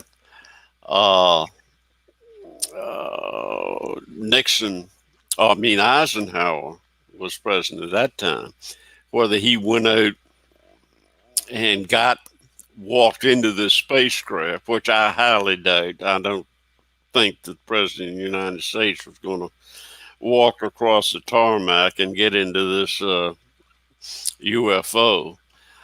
I don't think the Secret Service would have let him do that. But I think that the basis of the story is legitimate. There are a lot of witnesses to that story. So, don't mean to get off the subject, but that's how that film came about. Now, before the film was made, Bob Emmenegger was contacted by his White House contact, Paul Chartrell, who was in charge of the film depository for the Air Force, and told, "We're sorry, we can't give you the film that we promised you because of the Watergate scandal. And the president is now deeply involved in that, and we don't think that this would now help him, rather it would hurt him."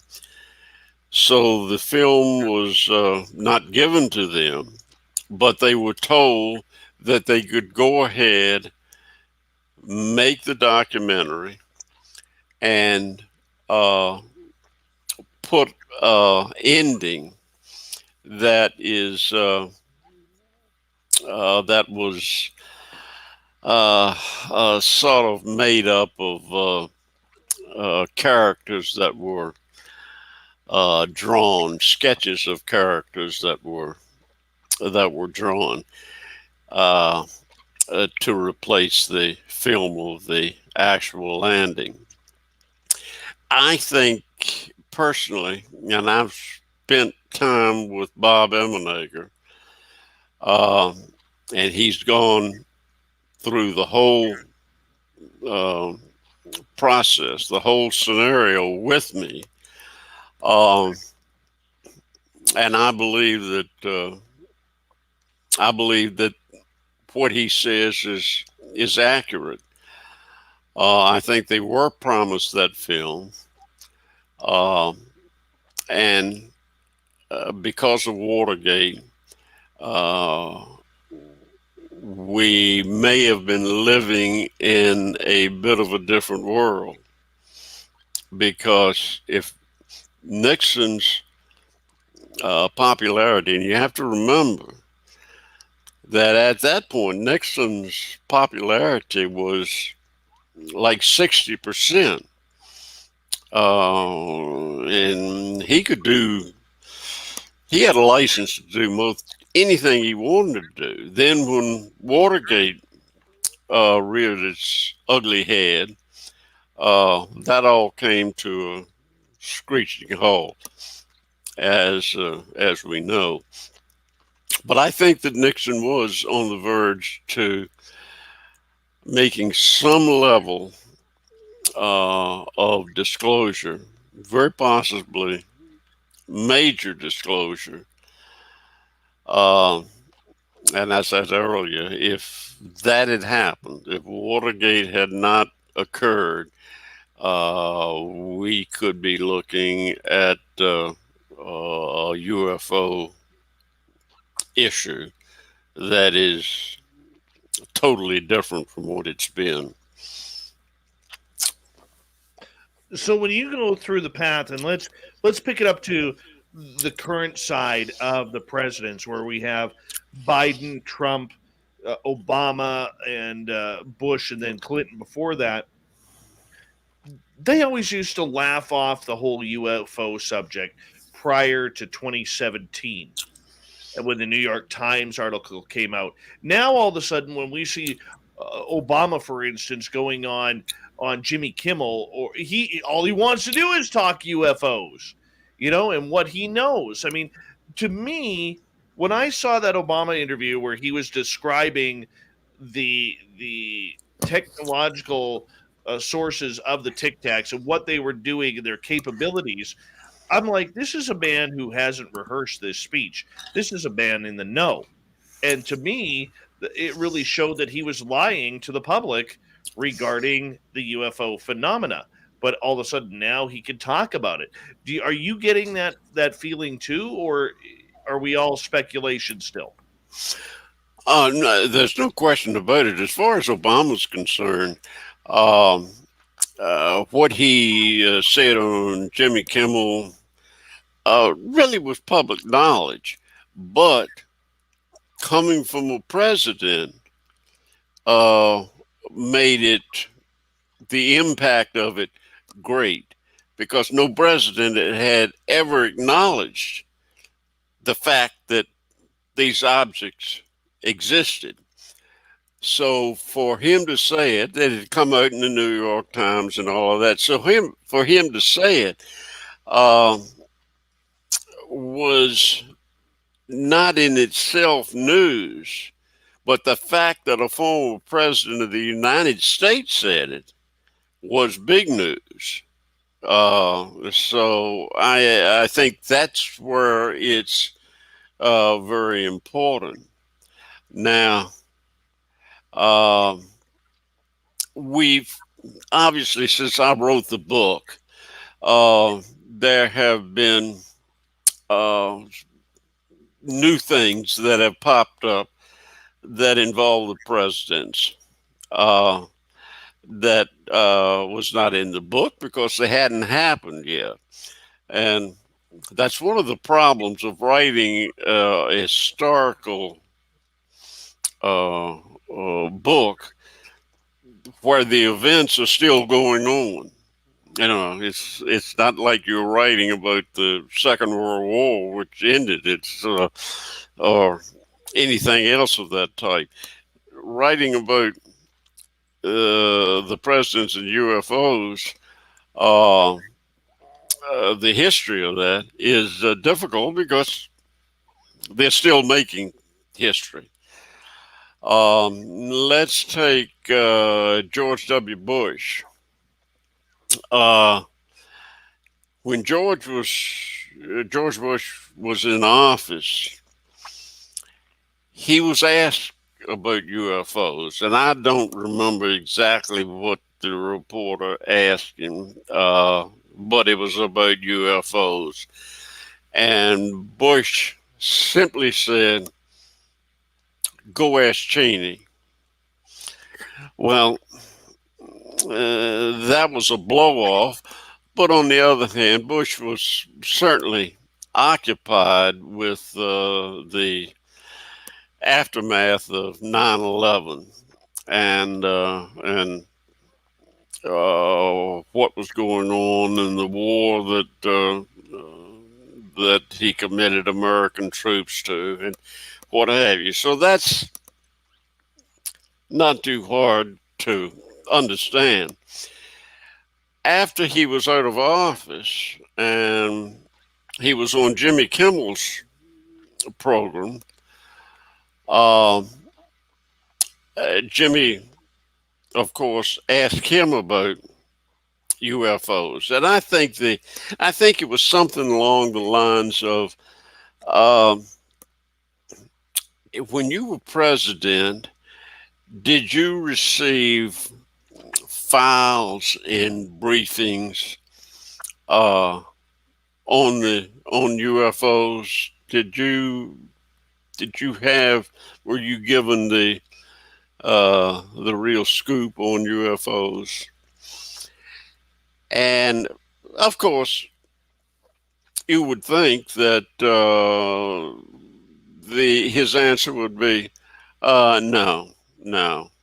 Now they did ask Cheney about it, and a reporter asked Cheney about it on the radio, I believe, and Cheney said, the question was, were you involved in meetings concerning UFOs?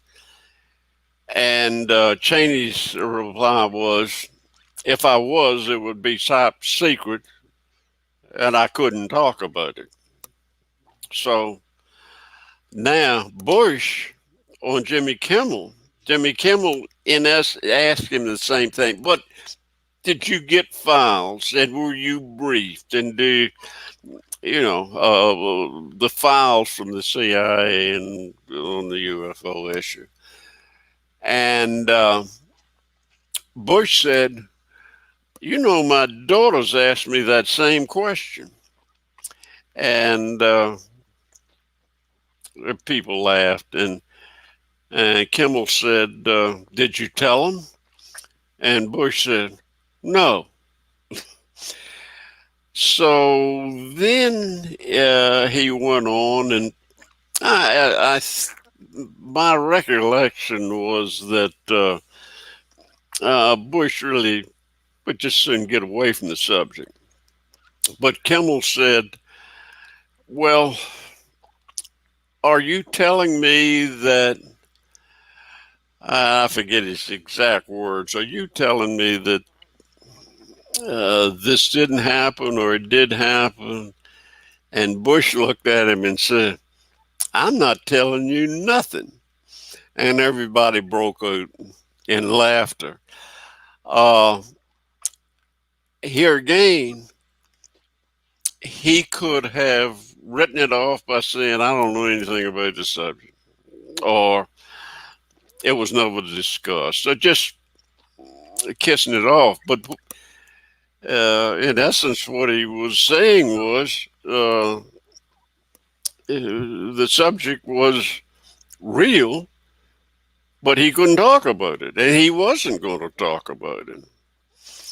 So, that occurred. Then you had what Obama had to say. Uh, as far as, uh, well, as far as Trump goes, um, there is reason to believe that he was told a fair amount. Uh, just listening to him when he was questioned about it, and his body language and uh, his answers on the surface was saying he didn't think anything really of it, but the way he answered it indicated, at least to me, that he knew a lot more about it than he was indicating. Um, as far as Biden, I don't think he knows anything about it, and I don't think he wants to know anything about it. Uh, I, I just I don't think that the intelligence community trusts him, and so I doubt that he has been briefed to any extent. Now, that's to say that all presidents need to know, have to know a little something about the subject. But I think Biden probably knows less. Uh, the current administration knows less about the UFO subject than any previous president. Do the presidents get a choice on whether or not they want to know on certain subjects like this? Do they get a choice? Yes. No. Clinton tried to pry information out of the intelligence community, out of the CIA, National Security Agency, and whatever. And he couldn't get it. Hillary tried to get the information for the Rockefeller Initiative. She was involved in the Rockefeller Initiative. She didn't get it. Now, it does appear that in his later terms, or his later term, he probably did find out a fair amount about it. Clinton, I'm talking about. But initially, he wasn't given that information. So it's not up to the president. It's not the president's call. I'm going to get you to hold on right there. When we come back, we'll finish this. We got to get into your personal experiences. Larry Holcombe is here tonight. Brand new book, Presidents and UFOs. We're going to continue on Spaced Out Radio in the final hour next on the mighty SOR.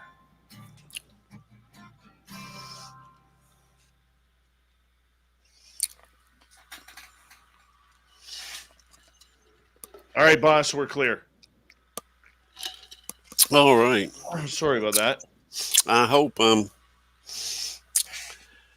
giving your folks some information that they. You've been great. It's been helpful to them. It's such a complicated subject, Dave, that it's just. Oh, I know. It's there's so much to talk about, and you can go in one direction and ending up going in another direction, because it really is. I mean, you got UFOs, extraterrestrial entities, abductions, The list goes on and on. It's such a complex issue, and the government. Uh, you know, don't get me wrong. I am a great fan of our military, of the Air Force, the Navy, all of our military. But I think the Air Force was absolutely incompetent. The way that the UFO issue was handled after Roswell into the 50s and the 60s and 70s, I guess. I mean, they told such bald-faced lies that it's how can you trust anything that anybody says when you know they're lying? And the Air Force certainly did lie. Uh, uh, we probably don't have time to get into it, but the Project Blue Book Special Report 14, Donald Quayle, Secretary of the Air Force, went to a news conference and just told bald-faced lies about what the Battelle Institute research had done on UFOs, where they had studied 3,201 cases. You know this. You know the story, I'm sure, behind that.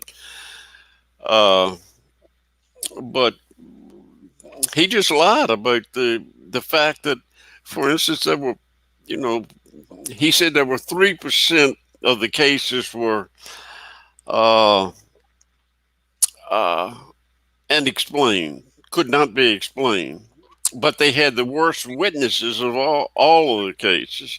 The exact opposite was true. It was 21.5% couldn't be explained. And they had the best witnesses. So it was just a bald-faced lie. People, you can go online now and see Project Blue Book Special Report 14. Look it up for yourself. So this is a history of that, what the Air Force has done.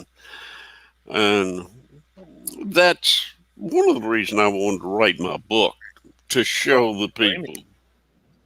Don't blame you. To show the people the real background behind the UFO issue and how the government and the military has handled it. I keep talking about the Air Force, but the Navy is probably more involved in the issue than the Air Force has been, although they really keep quiet about it. But anyway, like I say, you can talk about this subject for hours and hours and still not cover much of it. 1 second here, boss.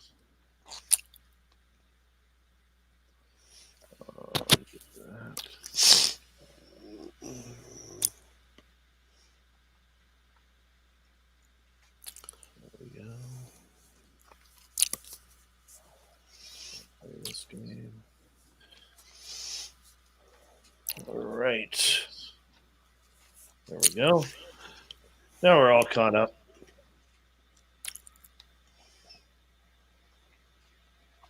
Mm-hmm.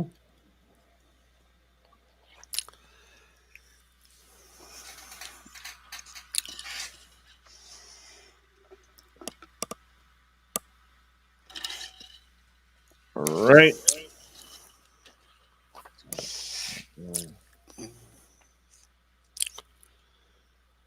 Once we get through the next break, boss, what I will get you to do is just sit through the break. I will get back to you as quickly as I can to say a proper good night to you. And we'll kind of go from there. And we're going to come back here in just a few seconds. And thank you to Cat Chaser and Flash Forward for the awesome super chats tonight. It's a great way to support what we do on the show. Here we go with hour 3, everyone.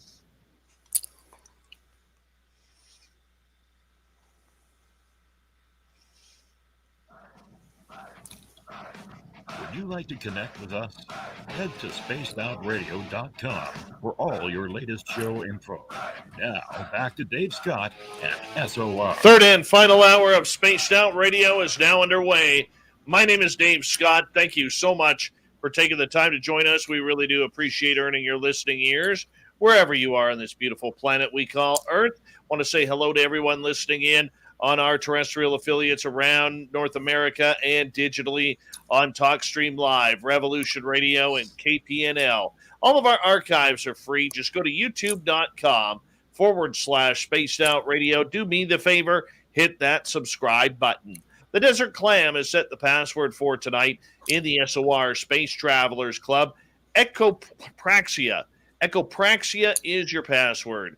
Use it wisely, space travelers, as the Clam sets the password each and every night right here on the mighty SOR. Our website is spacedoutradio.com, where we have a plethora of features for you, including rocking out to Bumblefoot and reading up on Captain Shirk's SOR Newswire. Follow us on Twitter at Spaced Out Radio and on Instagram, Spaced Out Radio Show. For the final time tonight, we bring in a man of 60 years of UFO research. And Larry Holcombe has a brand new book out called Presidents and UFOs. What do they know in the White House regarding this very intriguing subject? Larry, welcome back. Good to be back. One topic that we haven't hit tonight is your own experiences. And I'm curious, have you ever been face-to-face with an extraterrestrial or UFO? Well, yes, but it wasn't the typical UFO that you would that you think about. Although in my later years, I've come to realize that these things are also part of the phenomenon. To set you up, I had a home on a tributary of the Great Wycomico River, which is a river that ran off of the Chesapeake Bay, and it was between the Potomac River to the north and the Rappahannock River to the south. Very beautiful, pristine river, and I was on a little creek called Balls Creek. My home, which my brother is an architect, designed for me, for us, my wife and I,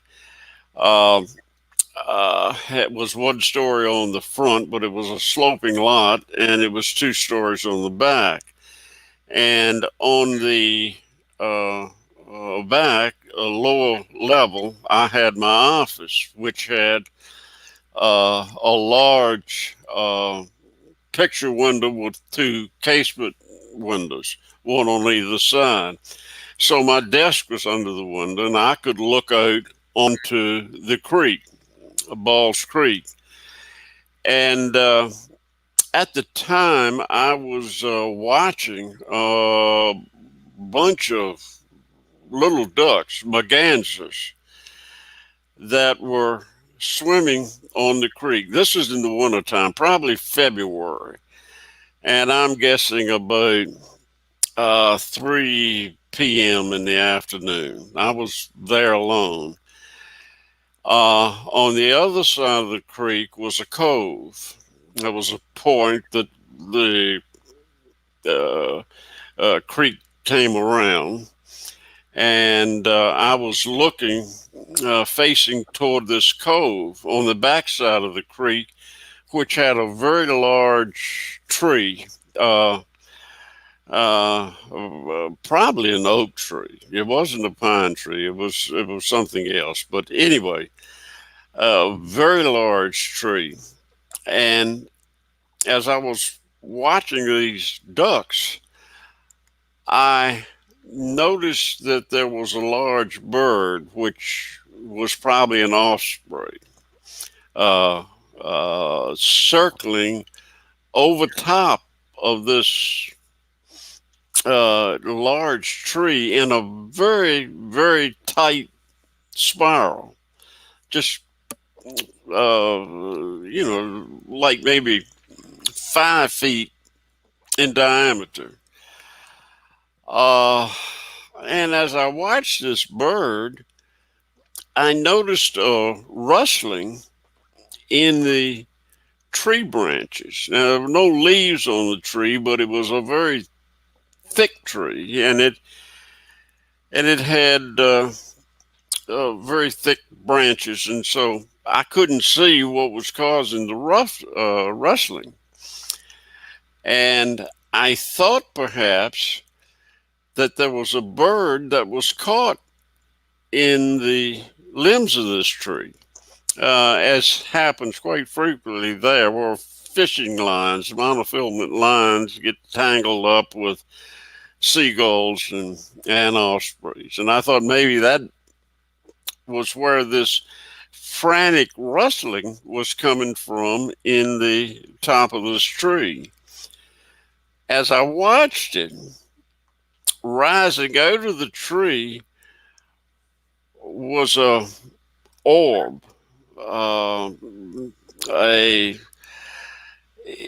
sort of a teardrop shaped orb that was, I would say, from that distance, it was probably 5 feet across and maybe 7 feet in height. This was 1995, so it's hard for me to remember.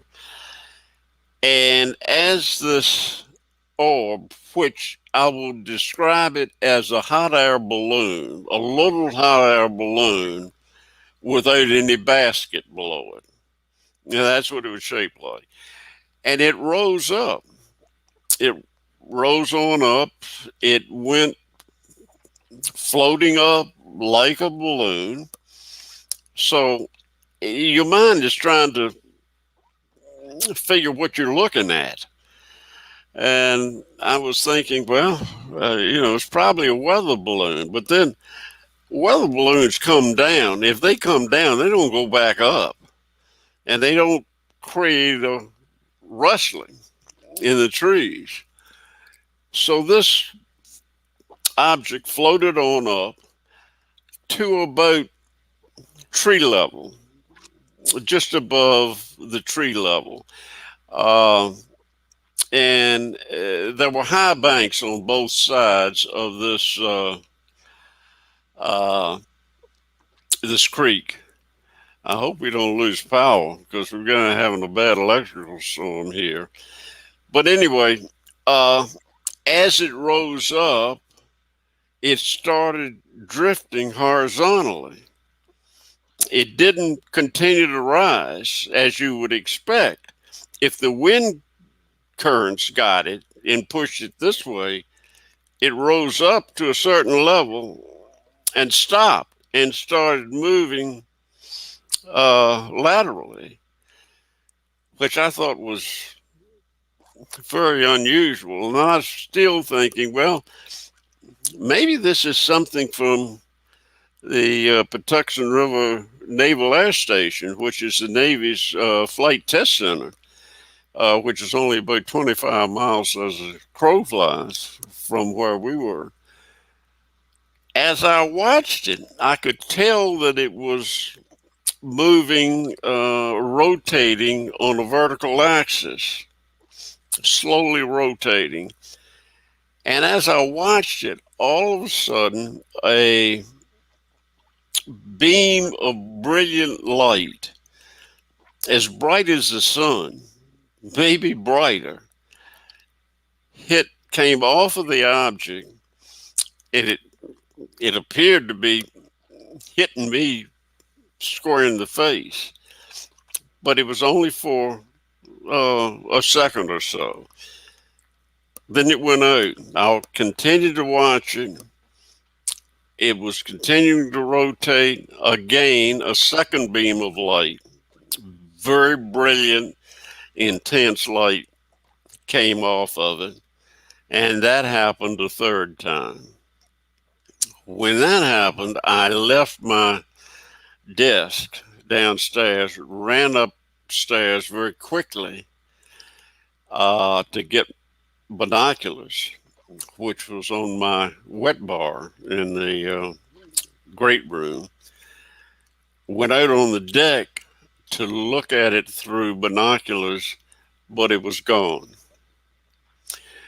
Now, that is not the greatest UFO story in the world, I know. And that's why I really have been hesitant to talk about it. But I can't explain it. Whatever it was a UFO. Now, whether it was military, I don't know. We have where we were located then. There were military installations all around us. Norfolk, you had Naval Air Station Norfolk, then Patuxent River, as I mentioned. Anyway, there's numbers of military installations in Tidewater, Virginia. So I don't know what it was, but that's what I saw, and I will have to say that it was has been embossed in my memory. It's something I'll never forget. So that's not a very sexy story on UFOs, but it is my only observation of what I would consider to be a UFO because I couldn't identify it. I want to ask you in regards to these subjects of UFOs. How much do you think in the sky we are seeing human craft, or we are seeing some sort of alien craft, like the TR-3Bs or the black triangles, said to be the same thing? Dave, if the craft that are being viewed and that we have tape of now, and our government says they have no idea what they are, and if that's the truth, and they are something of a terrestrial nature, we as a country are in deep doo-doo. Because if we have an adversary, Russia, China, that has moved so far ahead of us, we're in trouble. That's why I don't think that it's anything that's manufactured on terrestrial Earth. Mm-hmm. Do you think there are aliens walking among us? A lot of people do. I don't know. It's certainly possible. I mean, we're dealing with a subject that probably we can't even imagine what we're dealing with. So, do we have aliens in the population. Again, I doubt it, but I don't rule it out.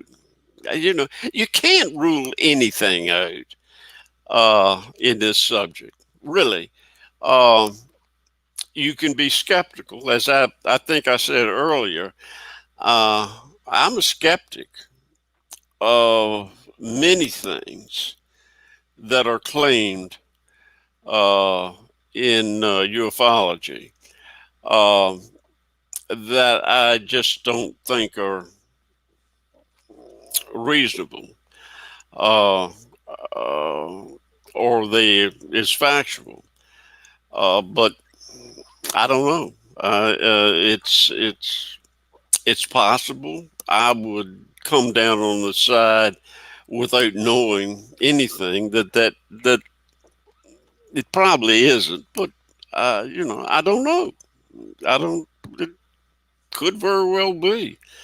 Uh, when we find out the facts, if we ever do, uh, we'll know. But you know, I can't. I can't say. Yeah, it's definitely one of those questions that I think is a lot of on people's minds right now, considering we don't know where these craft are coming from. We don't know if these beings are on board. If is it imagination? I think the government has done a fair job over the last little bit here in really pushing the notion of segregating aliens from UFOs with this new UAP term that we've learned of over the last few years. What do you think about that separation? Separation. Uh, if I understand your question, uh, I can rephrase if you want. yeah, do that. I'm not quite That's sure. okay. That's okay. We got about 6 minutes left. What I've seen is we're through since 2017. We're not really allowed to talk UFOs and aliens in the same conversation. It's a separate conversation because UFOs or UAP is unidentified aerial phenomena. It has nothing to do with an extraterrestrial type presence. Uh, that's correct. Um, eh, the question is, excuse me again. That's okay. Uh,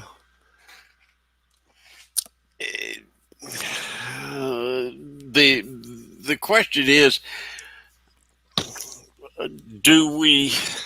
I, I lost my train of thought, but uh, In regards to separating UFOs from extraterrestrials, from extraterrestrials, uh, it's you know it's hard to say. Are these craft occupied? Uh, I've come to the belief now that they probably aren't. They are probably probes of some fashion that highly advanced race of or races. That's that's something else that we haven't talked about. But you know, in this subject, we're not more than likely dealing with one entity.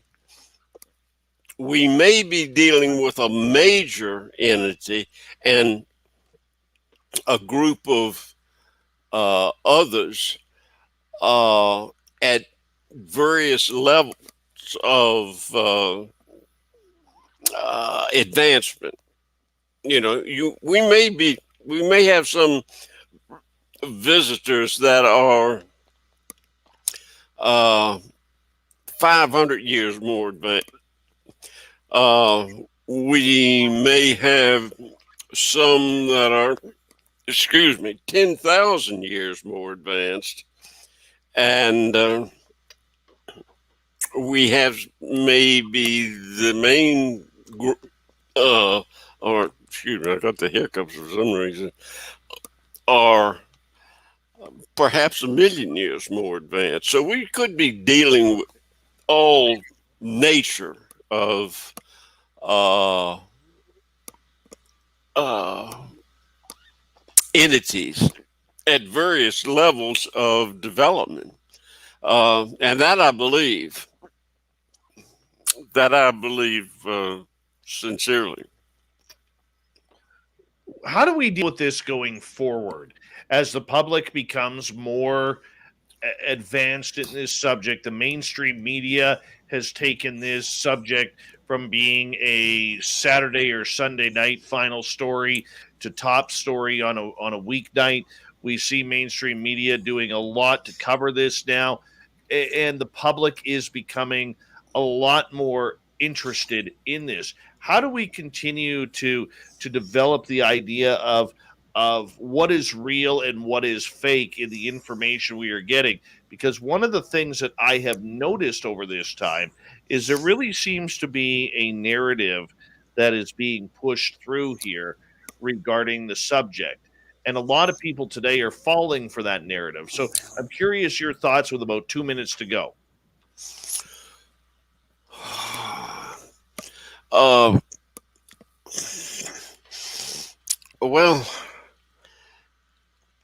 if I understand your question, I'm where we stand, what the population believes, uh, uh, where we are in this area of disclosure um, is uh, moving ahead rapidly, uh, and it's gaining momentum. If I'm answering your question exactly, uh, it's it's we're seeing that the population has taken the fact that we have extraterrestrial craft as being very believable. Uh, and they do not seem to endorse so much the fact or belief in extraterrestrial beings. Now, how you separate those two, I'm not sure. Well, But, huh? I think that's where we're going to have to leave it, boss. I appreciate you, Larry Holcombe, coming on Spaced Out Radio. I hope you had a very good time with us and our audience tonight. And thank you for writing presidents and UFOs. Well, I appreciate you having me here. I'm sorry I ended up with a case of the hiccups for That's okay. some reason, but that happens. That's okay. Larry Holcombe, everybody. Coming up next, I'm going to warm up the Magic 8 Ball. Let's see what you got for questions, audience. We'll be back on Space Out Radio right after this.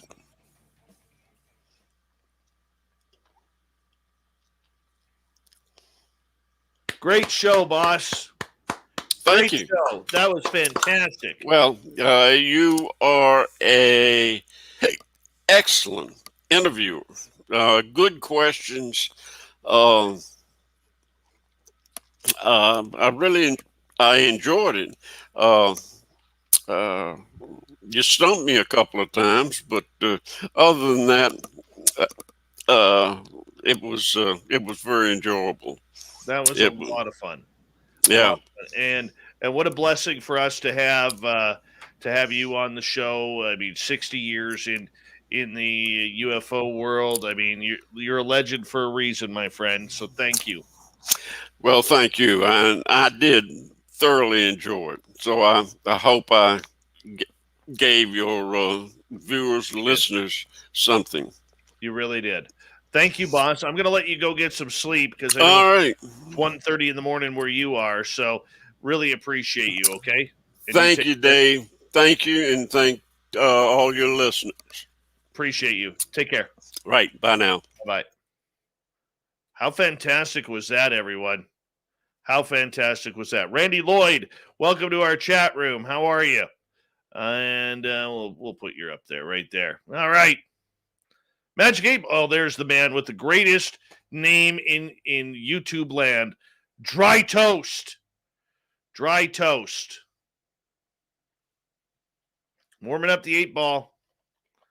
Who's going to be first out of the gate tonight? Questions in 3 minutes. 3.5 minutes. Thank you, Nicola.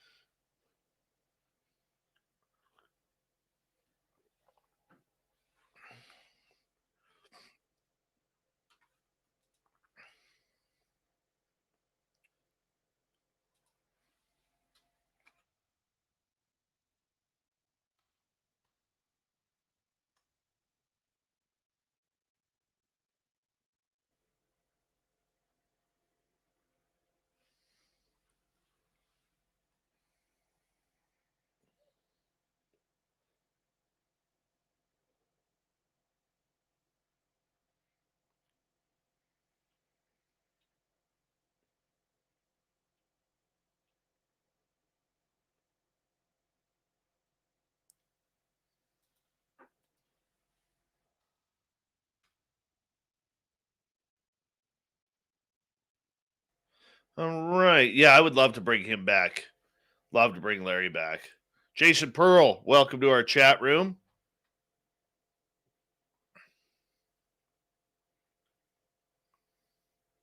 Owner, how you doing, buddy? Good to see you.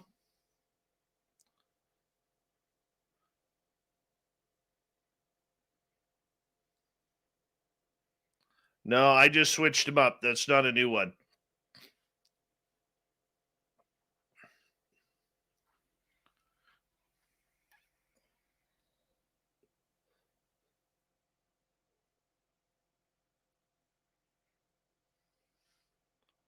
We got about 2 minutes here.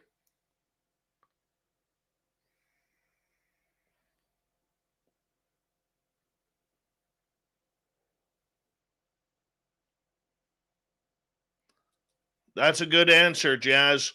Your teacher will score you an A+ if you answer all the questions, Chad Smith.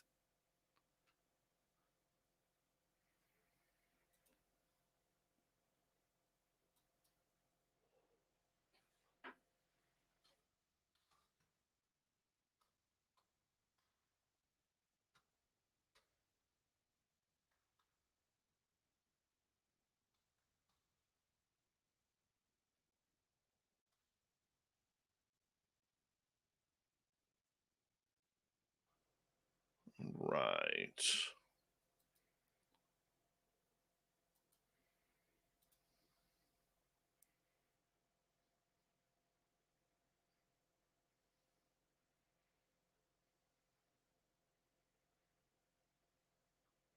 Questions in all caps as it's coming up here in about 45 seconds. We're going to start taking questions for the Magic 8-ball. So make sure you get it ready, guys. It's all on you. I'm warming up here.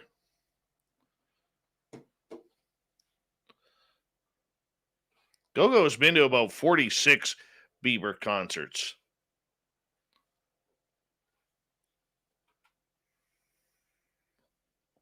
Guillermo, how you doing, buddy? Thanks for subbing, Jason. Really appreciate it. Thank you to Flash Forward and Cat Chaser for the super chats tonight. It's a wonderful way to support what we do on this show on a nightly basis. And yeah, we're going to get going right now.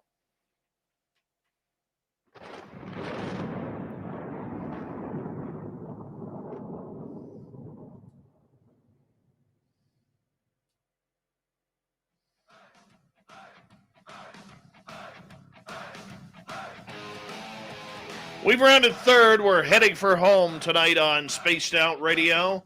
My name is Dave Scott. Thank you so much for joining us. Really do appreciate it. Want to remind you that if you missed most of this show or others, check out our free archives by going to youtube.com/Spaced Out Radio. Do me the favor, hit that subscribe button. Our website is spacedoutradio.com, where we have a plethora of features for you, including rocking out to Bumblefoot and reading up on Captain Shirk's SOR Newswire. Follow us on Twitter at Spaced Out Radio and on Instagram, Spaced Out Radio Show. It's this time of the week, once again, where we bring in the Magic 8 Ball and get a little psychic with you all.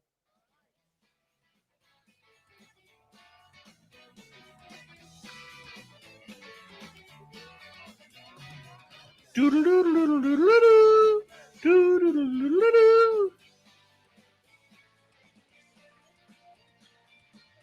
right, we're going to start things off, all audience questions here with the Magic 8 Ball. We've shaken it up. It is ready, warmed up, and rocking and rolling here. Our first question of the night goes to Sandra.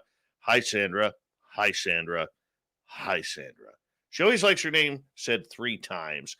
And will Teresa in our chat room ever get to go to a Justin Bieber concert? Yeah, she's addicted to Biebs. Good Canadian kid. Plays a little hockey, even though he cheers for the Toronto Maple Leafs. Well, I guess everyone has their flaws. But here we go. The answer is yes and beyond. Teresa will get to go to another Bieber concert. All right, Guillermo is asking, do we live in a simulation? I never know what to think about this question. Simulation or not? What the hell do we do with it?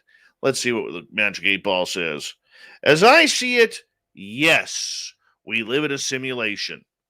All right, let's see here. Let's go to one of our newest listeners in the chat room, Coral Karina D. There we go. Coral Karina D. Will I continue to see UFOs for years? The answer is my sources say no. Take advantage of it while you can, because sometimes, much like me, damn things just shut off their lights and fly on by. So take advantage of it while you can, Coral, because we want to make sure you get lots of sightings out there. Nice hair, by the way. Very nice hair. All right, another one with nice hair. We got Joe in California. Beautiful hair on Joe. He is asking, is lunch for dinner okay? Don't count on it, Joe. Come on. You're pushing the limits there. Breakfast for dinner is bad. It is wrong. Lunch for dinner, that's just going right around the corner. Can't do it. Can't do it. Lazarus is asking, Magic 8 Ball, do some aliens wonder if humans exist? That's a good question. Very good question. You may rely on it. There's some school way up there in the Pleiades talking about these weird human-like creatures that are on this planet called Earth. And they may be real. All right. Coral again. Oh, the rookie's getting in there. A couple of questions. Can aliens know what we think and feel? All right. As I see it, yes, says the Magic 8 Ball. And I would agree with this. I would totally agree with this. All right. That's a good answer. Good solid 8-balling right there. All right. Over on Twitch, Zed Batgirl, because I'm Canadian, Zed Batgirl says, what hockey team do you like? So far, we agree on the Leafs. Well, my original love is the Edmonton Oilers since 1979. I was like 6, 7 years old.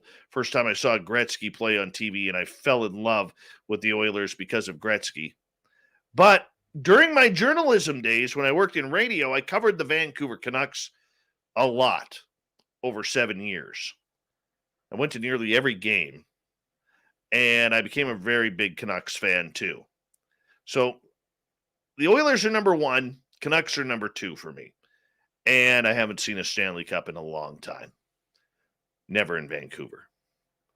One day, maybe it'll change. Hopefully in my lifetime. But at least I'm not a Leafs fan. That's all that matters. All right, let's go to Magnus. Is breakfast really acceptable for dinner? Magic 8 Ball. Censors read no. Censors read no. You should not eat breakfast foods for dinner. There's a reason why they are called breakfast foods. I tell you guys all the time. You should believe me. Now the Magic 8 Ball has said this. Breakfast foods are not for dinner. Therefore, no more eggs, fried eggs or scrambled eggs and hash browns and pancakes for dinner. Sure, it's fantastic. It's a great meal for breakfast. But we got to get out of this breakfast for dinner stuff, people. Got to get out of it. All right. Chad Smith is asking, did Jazz in our chat room really go to sleep finally, or is he still lurking? I don't think he went to sleep. Did he go to sleep, Magic 8 Ball? Signs point to yes. Yes, he grabbed his little teddy bear and went to sleep all cuddled up. Super Duke from World Bigfoot Radio. You need to subscribe to World Bigfoot Radio on YouTube. Fantastic channel.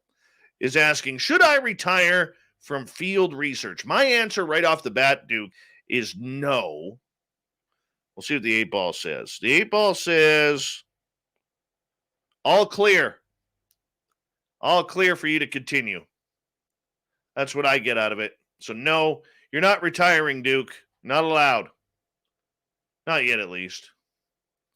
Alien Critter is asking, will Dave encounter a beautiful female Sasquatch in the forest? Oh, I hope so. I hope so. In hypersleep. Really? That could go either way. It's kind of negative. Chances are it's not going to happen. But that's okay. I will continue the search. The lovely Jennifer Hawkins in our chat room is asking, will this winter go well? I hope so. Intel looks good, Jennifer. Intel looks good for you. Hopefully that continues. All right. Wit is asking, will there ever be an alien hockey team? The NETHL. Well, hopefully they like fighting, because I'll tell you, the NHL sucks today as it's turned into soccer on ice. Go back to watching junior hockey, people. It's the only place to find it, both in Canada and the U.S. All clear. Good chance it's going to happen, Whit. All right, Teresa is asking, Magic 8 Ball, will the fabulous Rono return to our chat room? I don't know why he left in the first place. In hypersleep means not for a while. Not for a while, Teresa.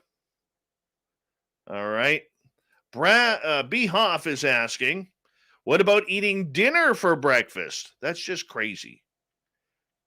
A lot more palatable than breakfast foods for dinner. Answer is, out of fuel, try again later. In other words, the Magic 8 Ball is done with asking questions about breakfast foods. All right. Nicola is asking, will the New York Jets win a game this year? They need a quarterback, man. And some defense. You may rely on it. My prediction is they're going to go 3-13. 3-13 to get the first overall pick. All right. Jim is asking, Magic 8 Ball, should I change my underwear? Have you flipped them yet? Gone to the clean side? These are questions we need to know, Jim. Magic 8 Ball says, My sources say no. You got a fresh side on the other side, so just flip them on over. You'll be good for another week or two. Coral is asking, do aliens like the Earth's weird weathers? As I see it, yes, says the Magic 8 Ball. So, apparently they like it here. Apparently they like it here. Let's see what else we got from our audience. And, scrolling on down. All right. Magic 8 Ball, is Dave really shaking a martini inside of you? I like martinis. Answer is, come on. You have my pity for asking that, Jim. Magic 8 Ball, that's pretty much a no. There's no alcohol in the Magic 8 Ball. We're not shaking up martinis. However, it's still good. All right, moving on here. And Space Cow is asking the biggest joke question of it all. Will the Maple Leafs win the Stanley Cup this year? Let's see if the Magic 8 Ball has a sense of humor and actually says yes here. Censors read no. Censors read no. They will not win the Stanley Cup. And the rest of us get to cheer them on for another losing season because TSN, Sportsnet, and CBC will all be screwed once again trying to figure out what went wrong with the Leafs season when they bow out of the playoffs in the first round and the rest of the country gets to cheer chanting 67 once again. 67. Just feels good. Let's see, 67 plus 22. That's 55 years without a Stanley Cup. 55 years. How do you do it, Toronto? How do you do it? And how do you have so much hope every single year? My God, you win a game in the preseason, and all of a sudden you're lining up your lawn chairs, saving your space on Yonge Street for the parade.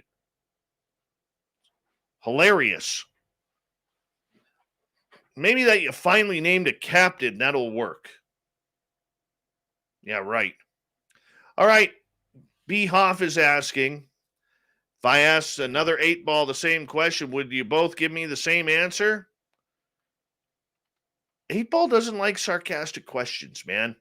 You know this. The answer is, not today, Sheriff. 8 Ball's not playing games with you, B. Hoff. Not playing games with you. Wit is asking, does Bigfoot like the band Little Feat? I don't know. Intel looks good. They like the humor of it. To check them out. Check them out.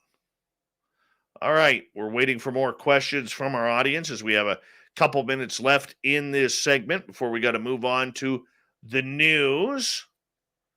I want to know a question here. I want to know a question regarding UFOs. As you know, I'm going to save that one for next week. This one, though, because I'm going out to pick up some firewood this weekend. I got to go chop down some trees. Always feel good doing that. Magic 8 Ball. Will I find any Sasquatch prints when I go looking for firewood this weekend? The answer is, not today, Sheriff. Darn it.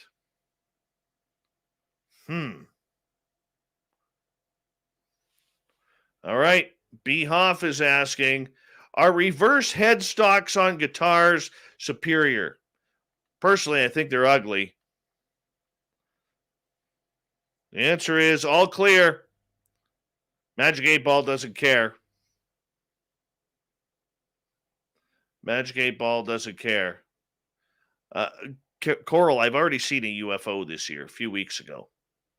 That was kind of cool. All right, Sandra wants to know, will extraterrestrials give us new technology next year? Answer is don't count on it. Don't count on it. The public's always last. You know that. The public is always last. All right, we got time for maybe 1-2 more. Spooky is asking, Magic 8 Ball, will Dave and Samantha appear on 60 Minutes in 2022? I highly doubt it. Don't count on it, according to the 8 Ball. That sounds right. And let's see if we can get one more in here.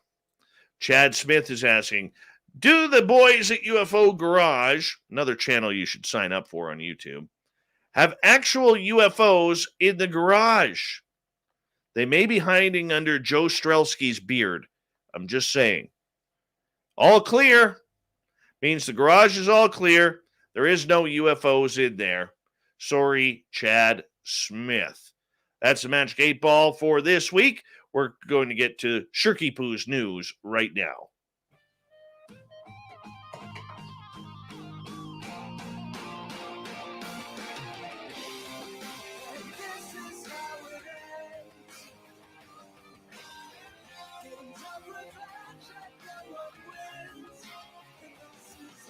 The news is always changing, which is why we bring you the SOR Newswire at the back end of every show, where we get to the weird, the strange, the wacky, and sometimes the real estate. Yeah. So, you know, the Conjuring house, all from the movie, The Conjuring. Yeah, well, apparently it is back up for sale. Jen and Corey Heinzen, who own the house in Rhode Island, have put it up for sale.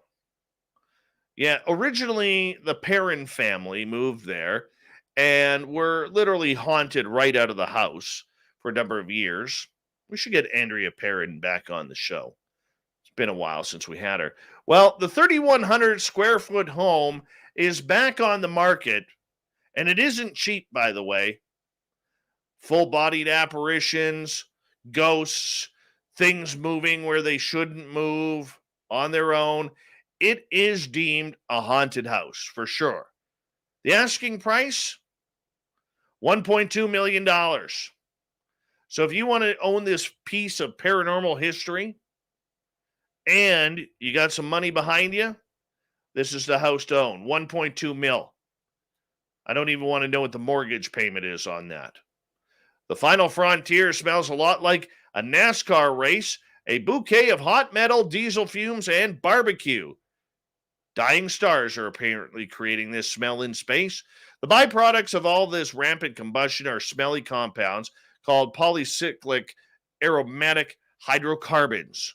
These molecules seem to be all over the universe, says Louis Amendola, the founder and director of the Astrophysics and Astrochemistry Lab at NASA's Ames Research Center, and they float around forever, appearing in comets, meteors, and space dust. These hydrocarbons have even been shortlisted for the basis of the earliest forms of life on Earth. Not surprisingly, polycyclic aromatic hydrocarbons can be found in coal and even food. So the universe smells. From the northern Alaska Peninsula comes autumn's burning question. Who will be Fat Bear Week champion of 2021? Will it be Holly, former title holder and much beloved queen of the corpulence, or Chunk, the upstart that nudged Holly out of the Final Four last year, or perhaps last year's champion, a brawler named for a 747 jet plane, will be back for back-to-back victories? From humble beginnings in 2014, just for fun event, launched by Katmai National Park and Reserve, Fat Bear Week has grown into a nationwide phenomena. Last year, over 647,000 votes were cast to pick out the fattest bear of Alaska. I love this contest. And finally tonight, NASA's next moonbound astronauts will catch a ride to the launch pad aboard their Orion spacecraft atop a massive SLS rocket.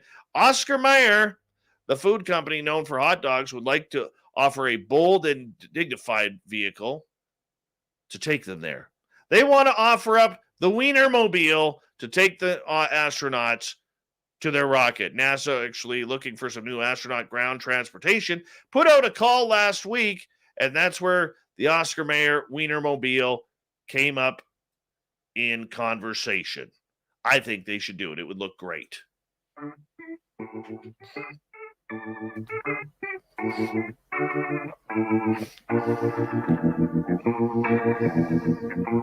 Thought of the Dave today is as follows.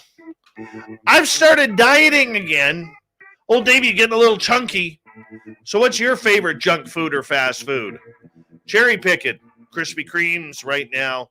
Carlito, potato chips or chocolate chip cookies. Andrew, kale chips with Old Bay. If I got to eat kale chips on this diet, I'm telling you right now, I'm being fat forever. Horrible. Disgusting. 13 ballots. I'm on lettuce. Okay, lettuce I can handle. The Gray. The question is, counter-constructive for you, Dave. Barry's eating space cake.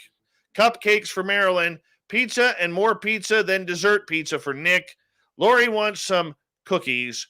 And let's see what else we got here. Davey wants fish and chips. Classic British fast food.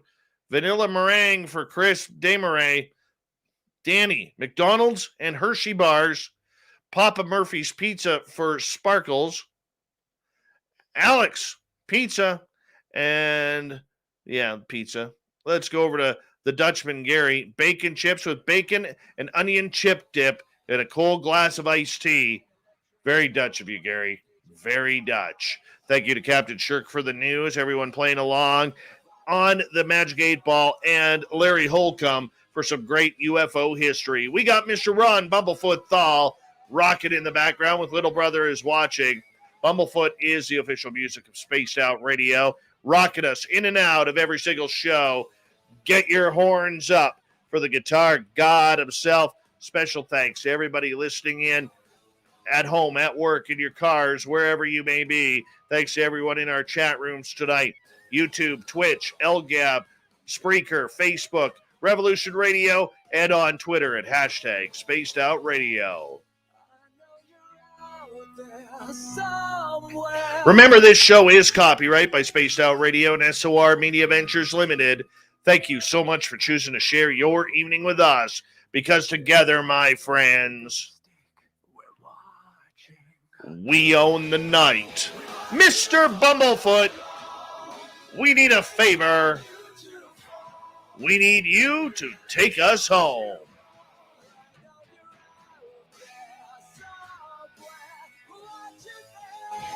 Yes, the Woo Train has docked for the night, but soon, my friends, we shall ride again.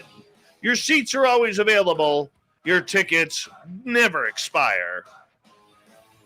And if you want to bring a friend, we've got room for them too. Good night.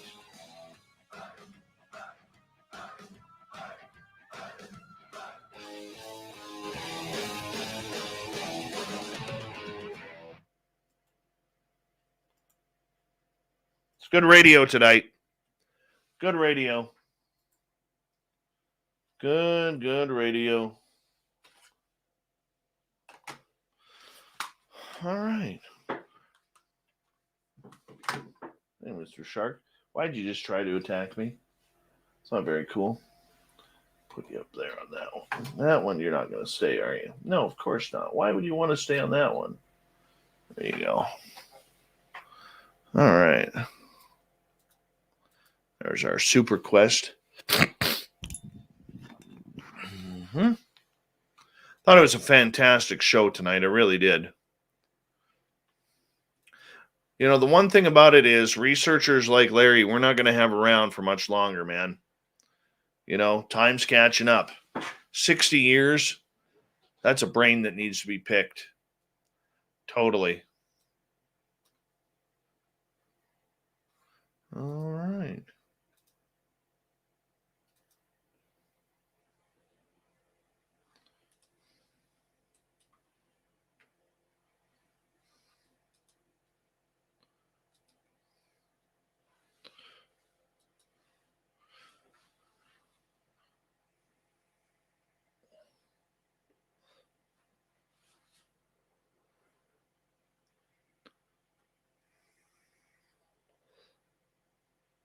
Thank you, Sonia.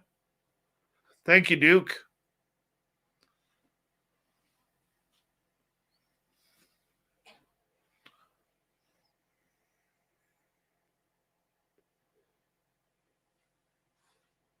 I should probably, where's my mouse? There it is. Close that off. And nope, that one.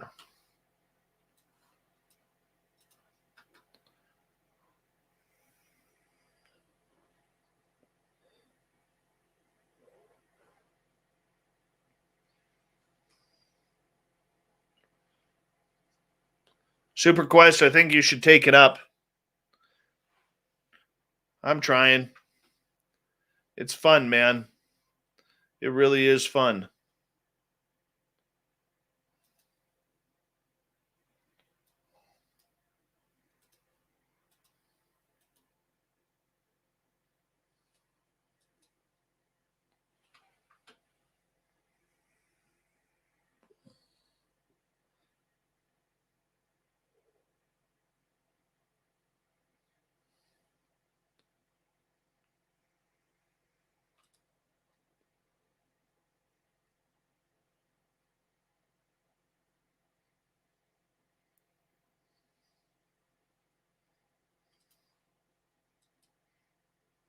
One of these days, we're going to get Roy to make us a rap song video about spaced out radio. We're going to post it on our YouTube channel. Dal Boop, you can hang out. We're still here for another 30 minutes.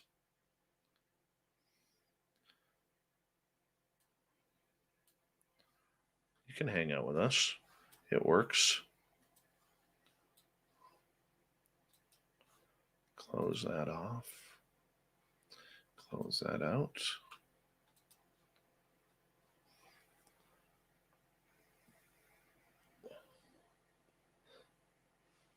That would actually be kind of cool. Thanks, Whit. Appreciate you.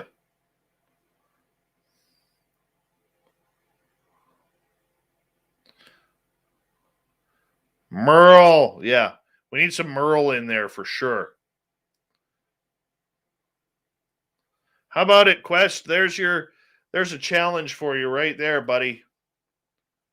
Write us a hip hop song for SOR. If anybody could do it, you can, man. You're talented.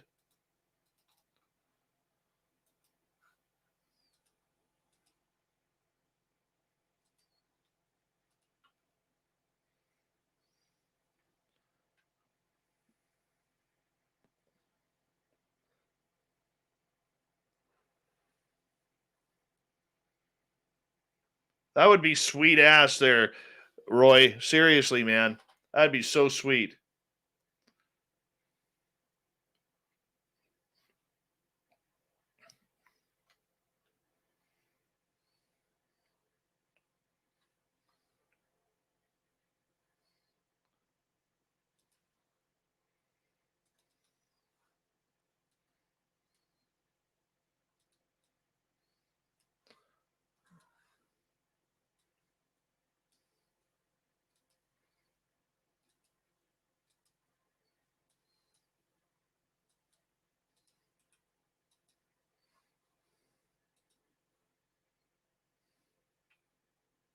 Hey, Bobby Chizzy, how you doing?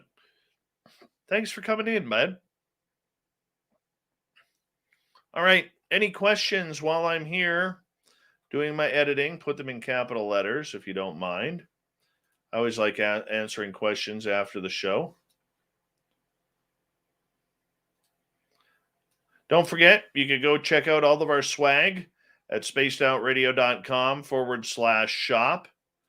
Yeah, we'd love to put some pictures of you guys up wearing our swag, showing us how you still SOR. Yes, I am, Dal Boop, still in 100 Mile.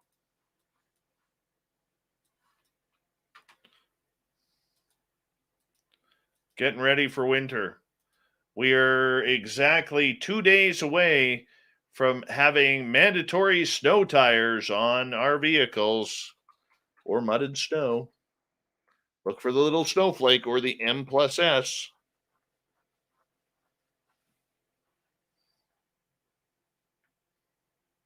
Have I ever had Graham Hancock on the show? No, I have not.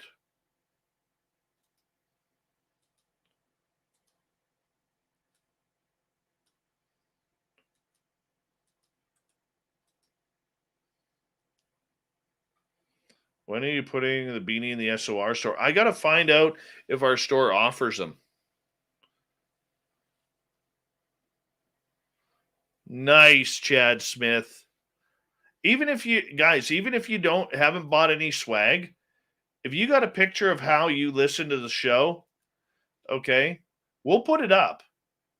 Absolutely, we'll put it up. So, like, if you get a photograph, let's say you're kicking back, drinking a Pepsi or a beer or whatever, and you're listening to the show and you got the show up on the background in your TV or your computer, definitely we will put that up. We just want to include everybody in this. So you don't have to go buy swag. All I'm mentioning is if you do buy the swag, I'd like a photo so that way we can put it up for you.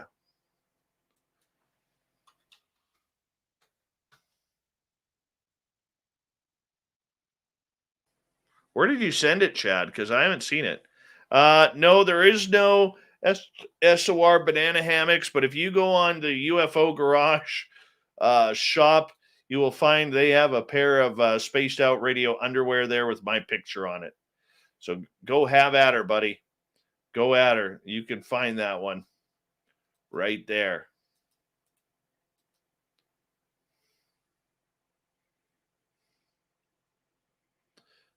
Any links of you playing guitar online? No, I'm not that good yet, man. I am so not good for recording yet.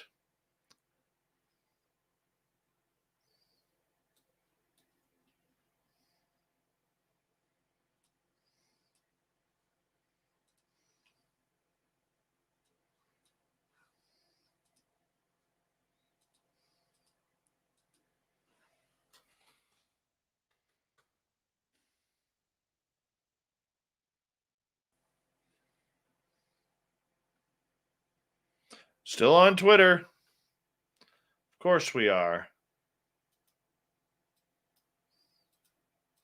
At Spaced Out Radio and at Dave Scott SOR.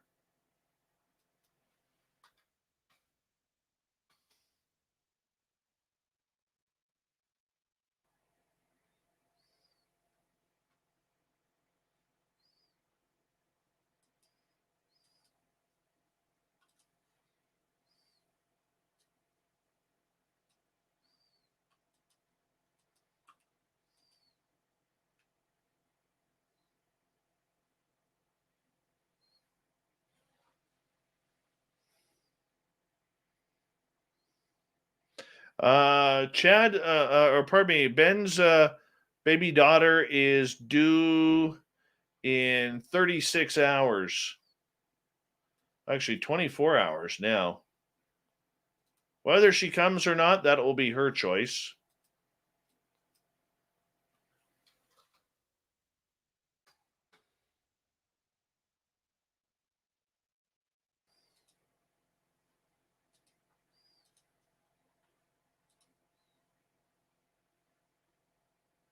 That's awesome.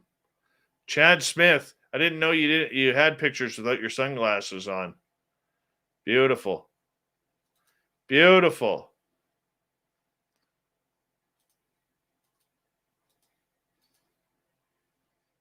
I'm hungry. But I can't eat. Can't eat. New discipline. I'll eat in the morning. I got enough in reserves right now to help me out. Am I cool with James Gilliland and that crew? Absolutely. Absolutely, I am.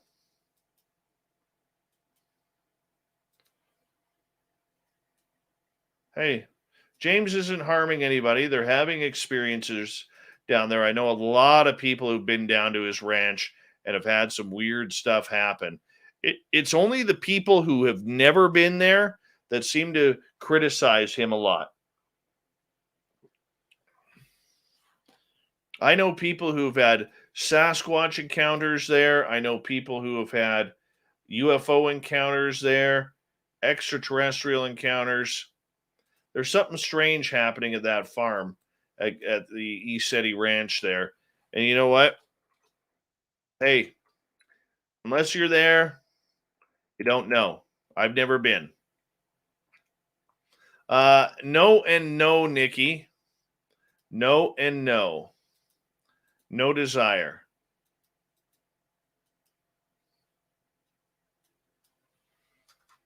We actually have, I won't say who's on there, but we actually have, except those two, we actually do have a banned list of people we don't want on SOR.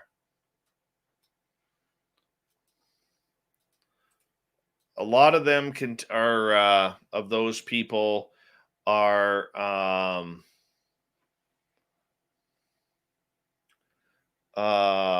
lot of those people are people who lie about their credentials. There's one author who's just an asshole that I just will not put on the air. Toyota dealer. All right, that's where we are right there. That's what I wanted to see.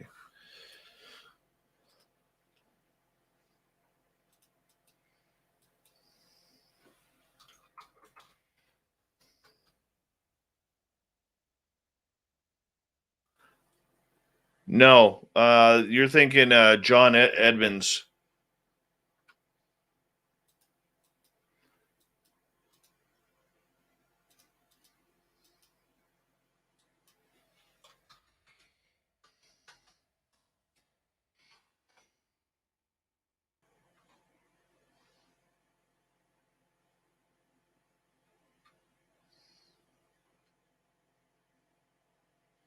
I wouldn't have them on because I like my channel.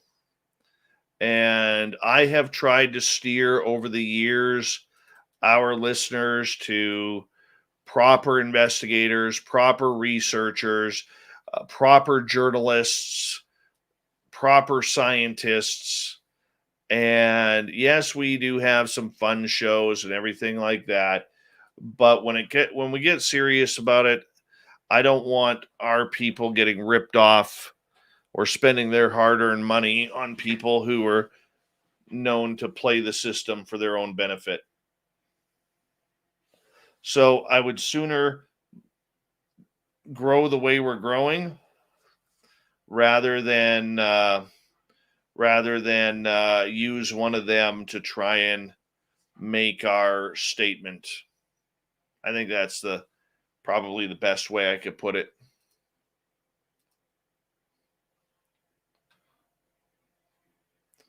Look at that Chad Smith hair. Oh, God, he's beautiful.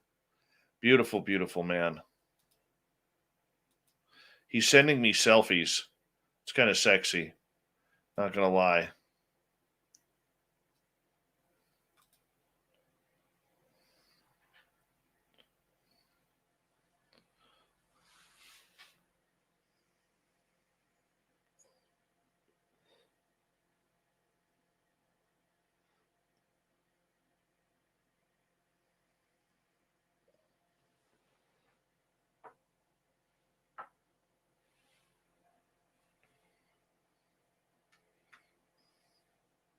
How do you know The Rock, Chad? Well, I guess, how does he know you? Because, I mean, you are Chad Smith.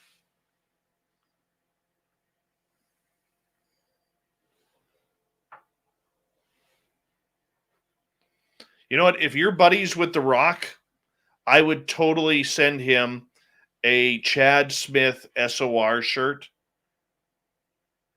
And if we could get a picture of that, that would be fantastic.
Teresa, my phone for that, I haven't got an offer to do a TV show in a couple of years since before COVID. So I don't know. I don't know.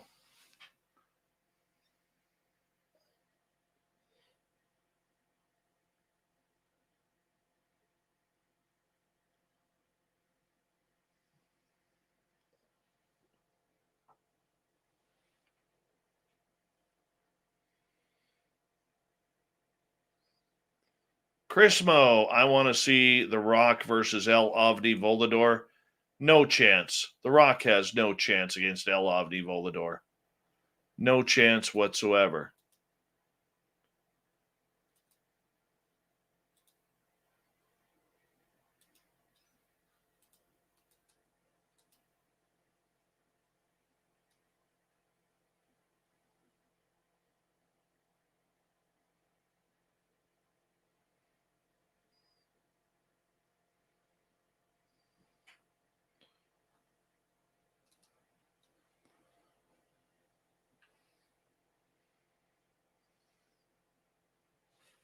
Oh, I have an itchy back. Hold on.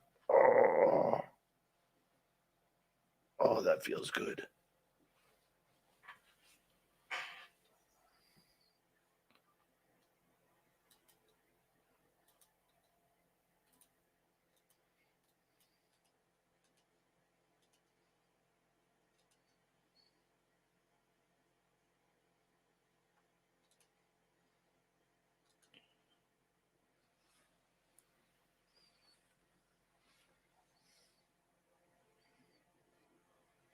Spooky, I want a picture of you in your Chad Smith t-shirt. Did she want a Chad Smith shirt too? Wouldn't surprise me. You should have got her one.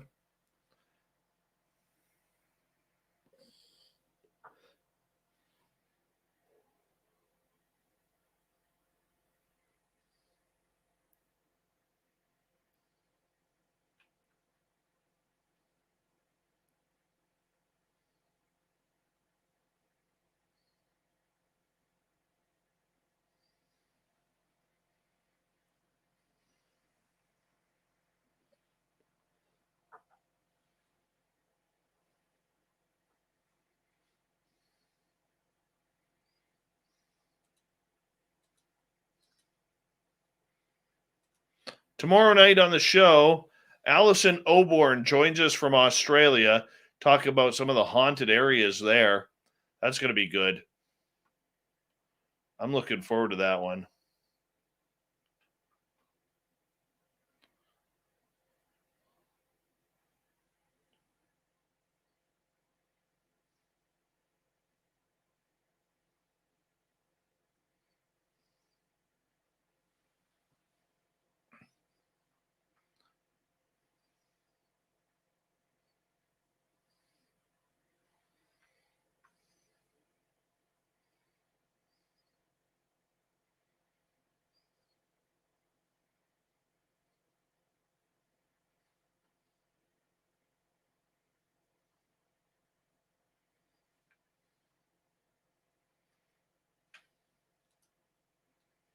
Who eats peanut butter right out of the jar?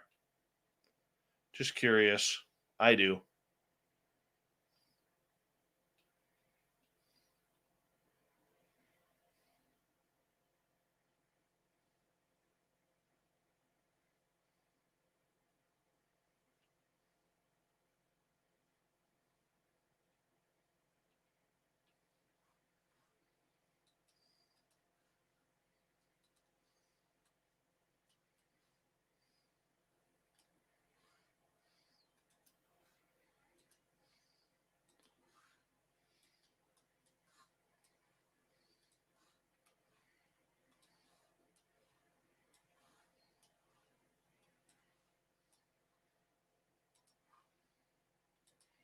Give me 2 secs, everyone. I just got to send these files off.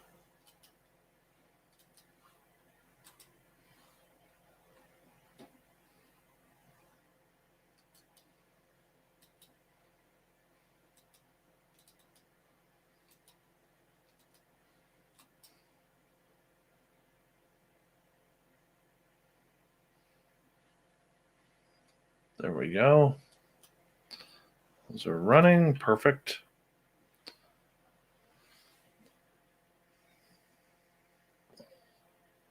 I can't put food out at my gifting sites. I cannot. Dave, what's your thoughts on the Garish family that died in California? I know very little about this. I remember hearing about it.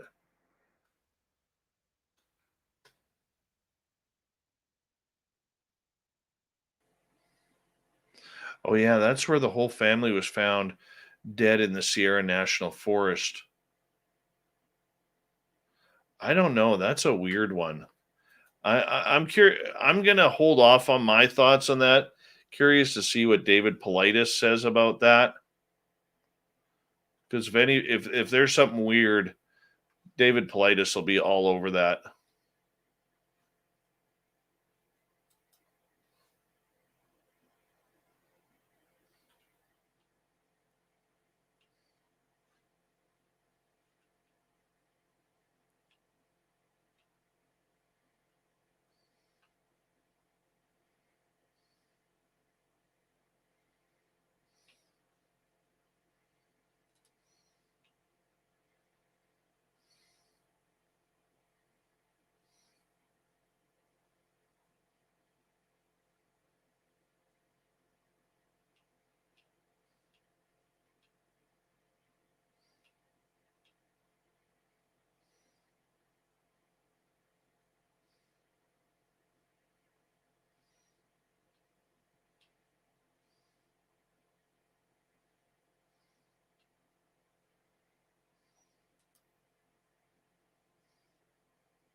Good night, Dal Boop.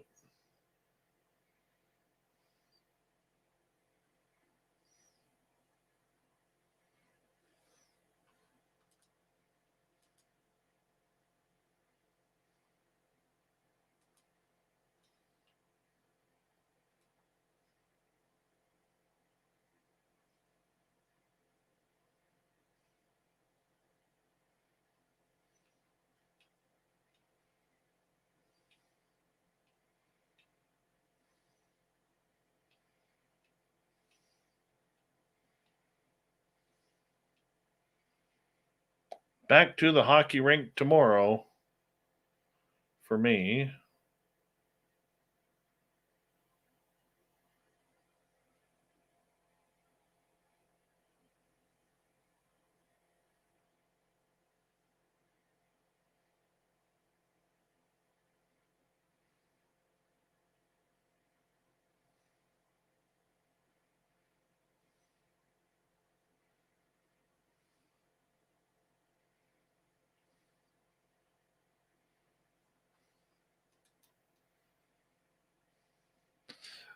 Do I have an idea for another Chad Smith T-shirt? Yes.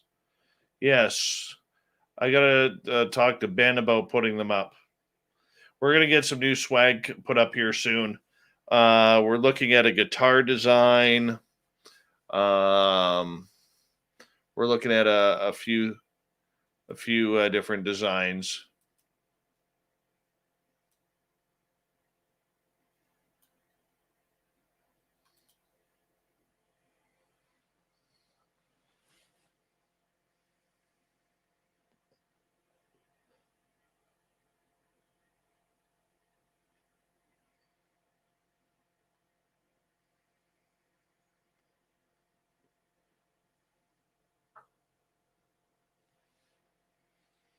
I can guarantee you that the guitar in our design will not have a reverse headstock. It'll probably be Les Paul style. We might do two, a Les Paul style and a Flying V or a Gibson's Explorer type. I like the name the Paranormal Chop Shop. I think that's a great name.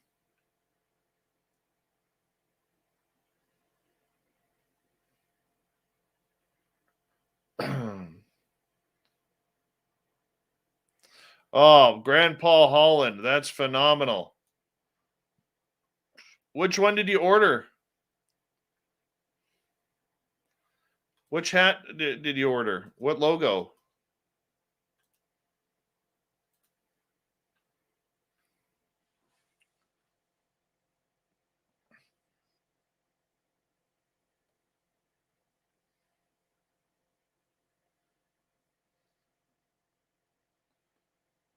You know what? Bailey Sarian, we've actually I actually want to interview her. I think Lynn wanted to interview her too.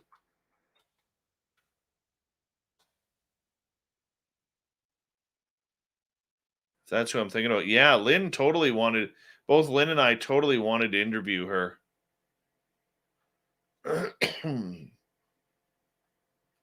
How do you know her, Teresa? Are you just a listener there?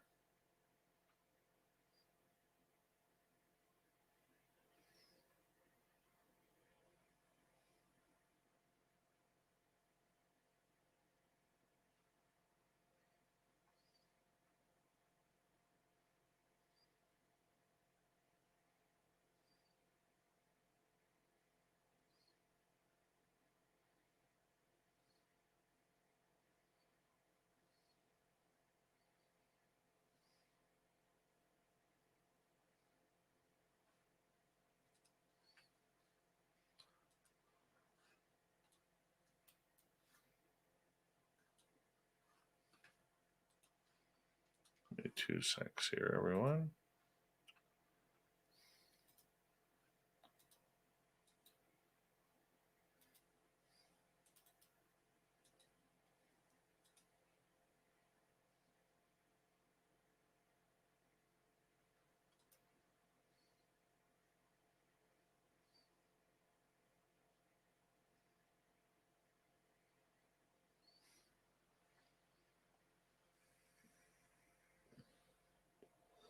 Oh, really?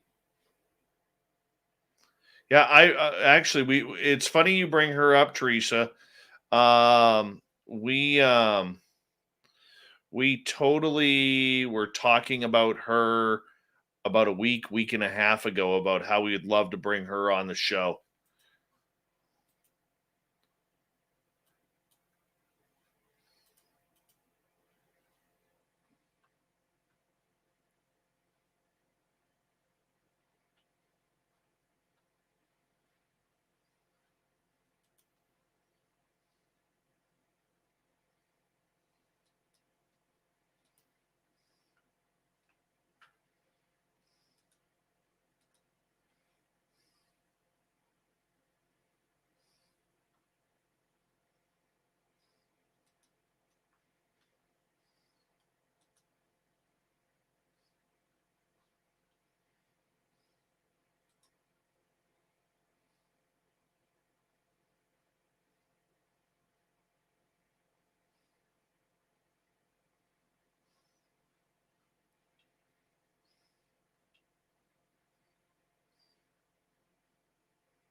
Yeah, 0 edits. We're in good form tonight.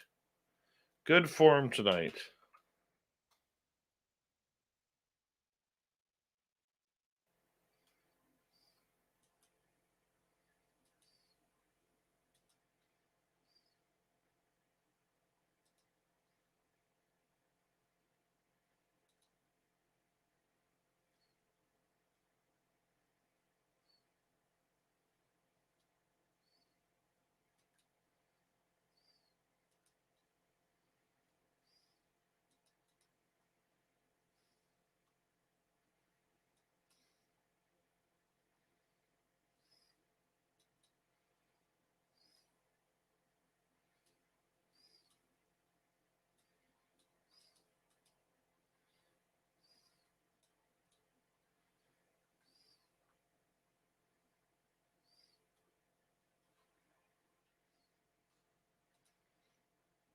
All right. Big thank you to Cat Chaser and Flash Forward for the awesome super chat.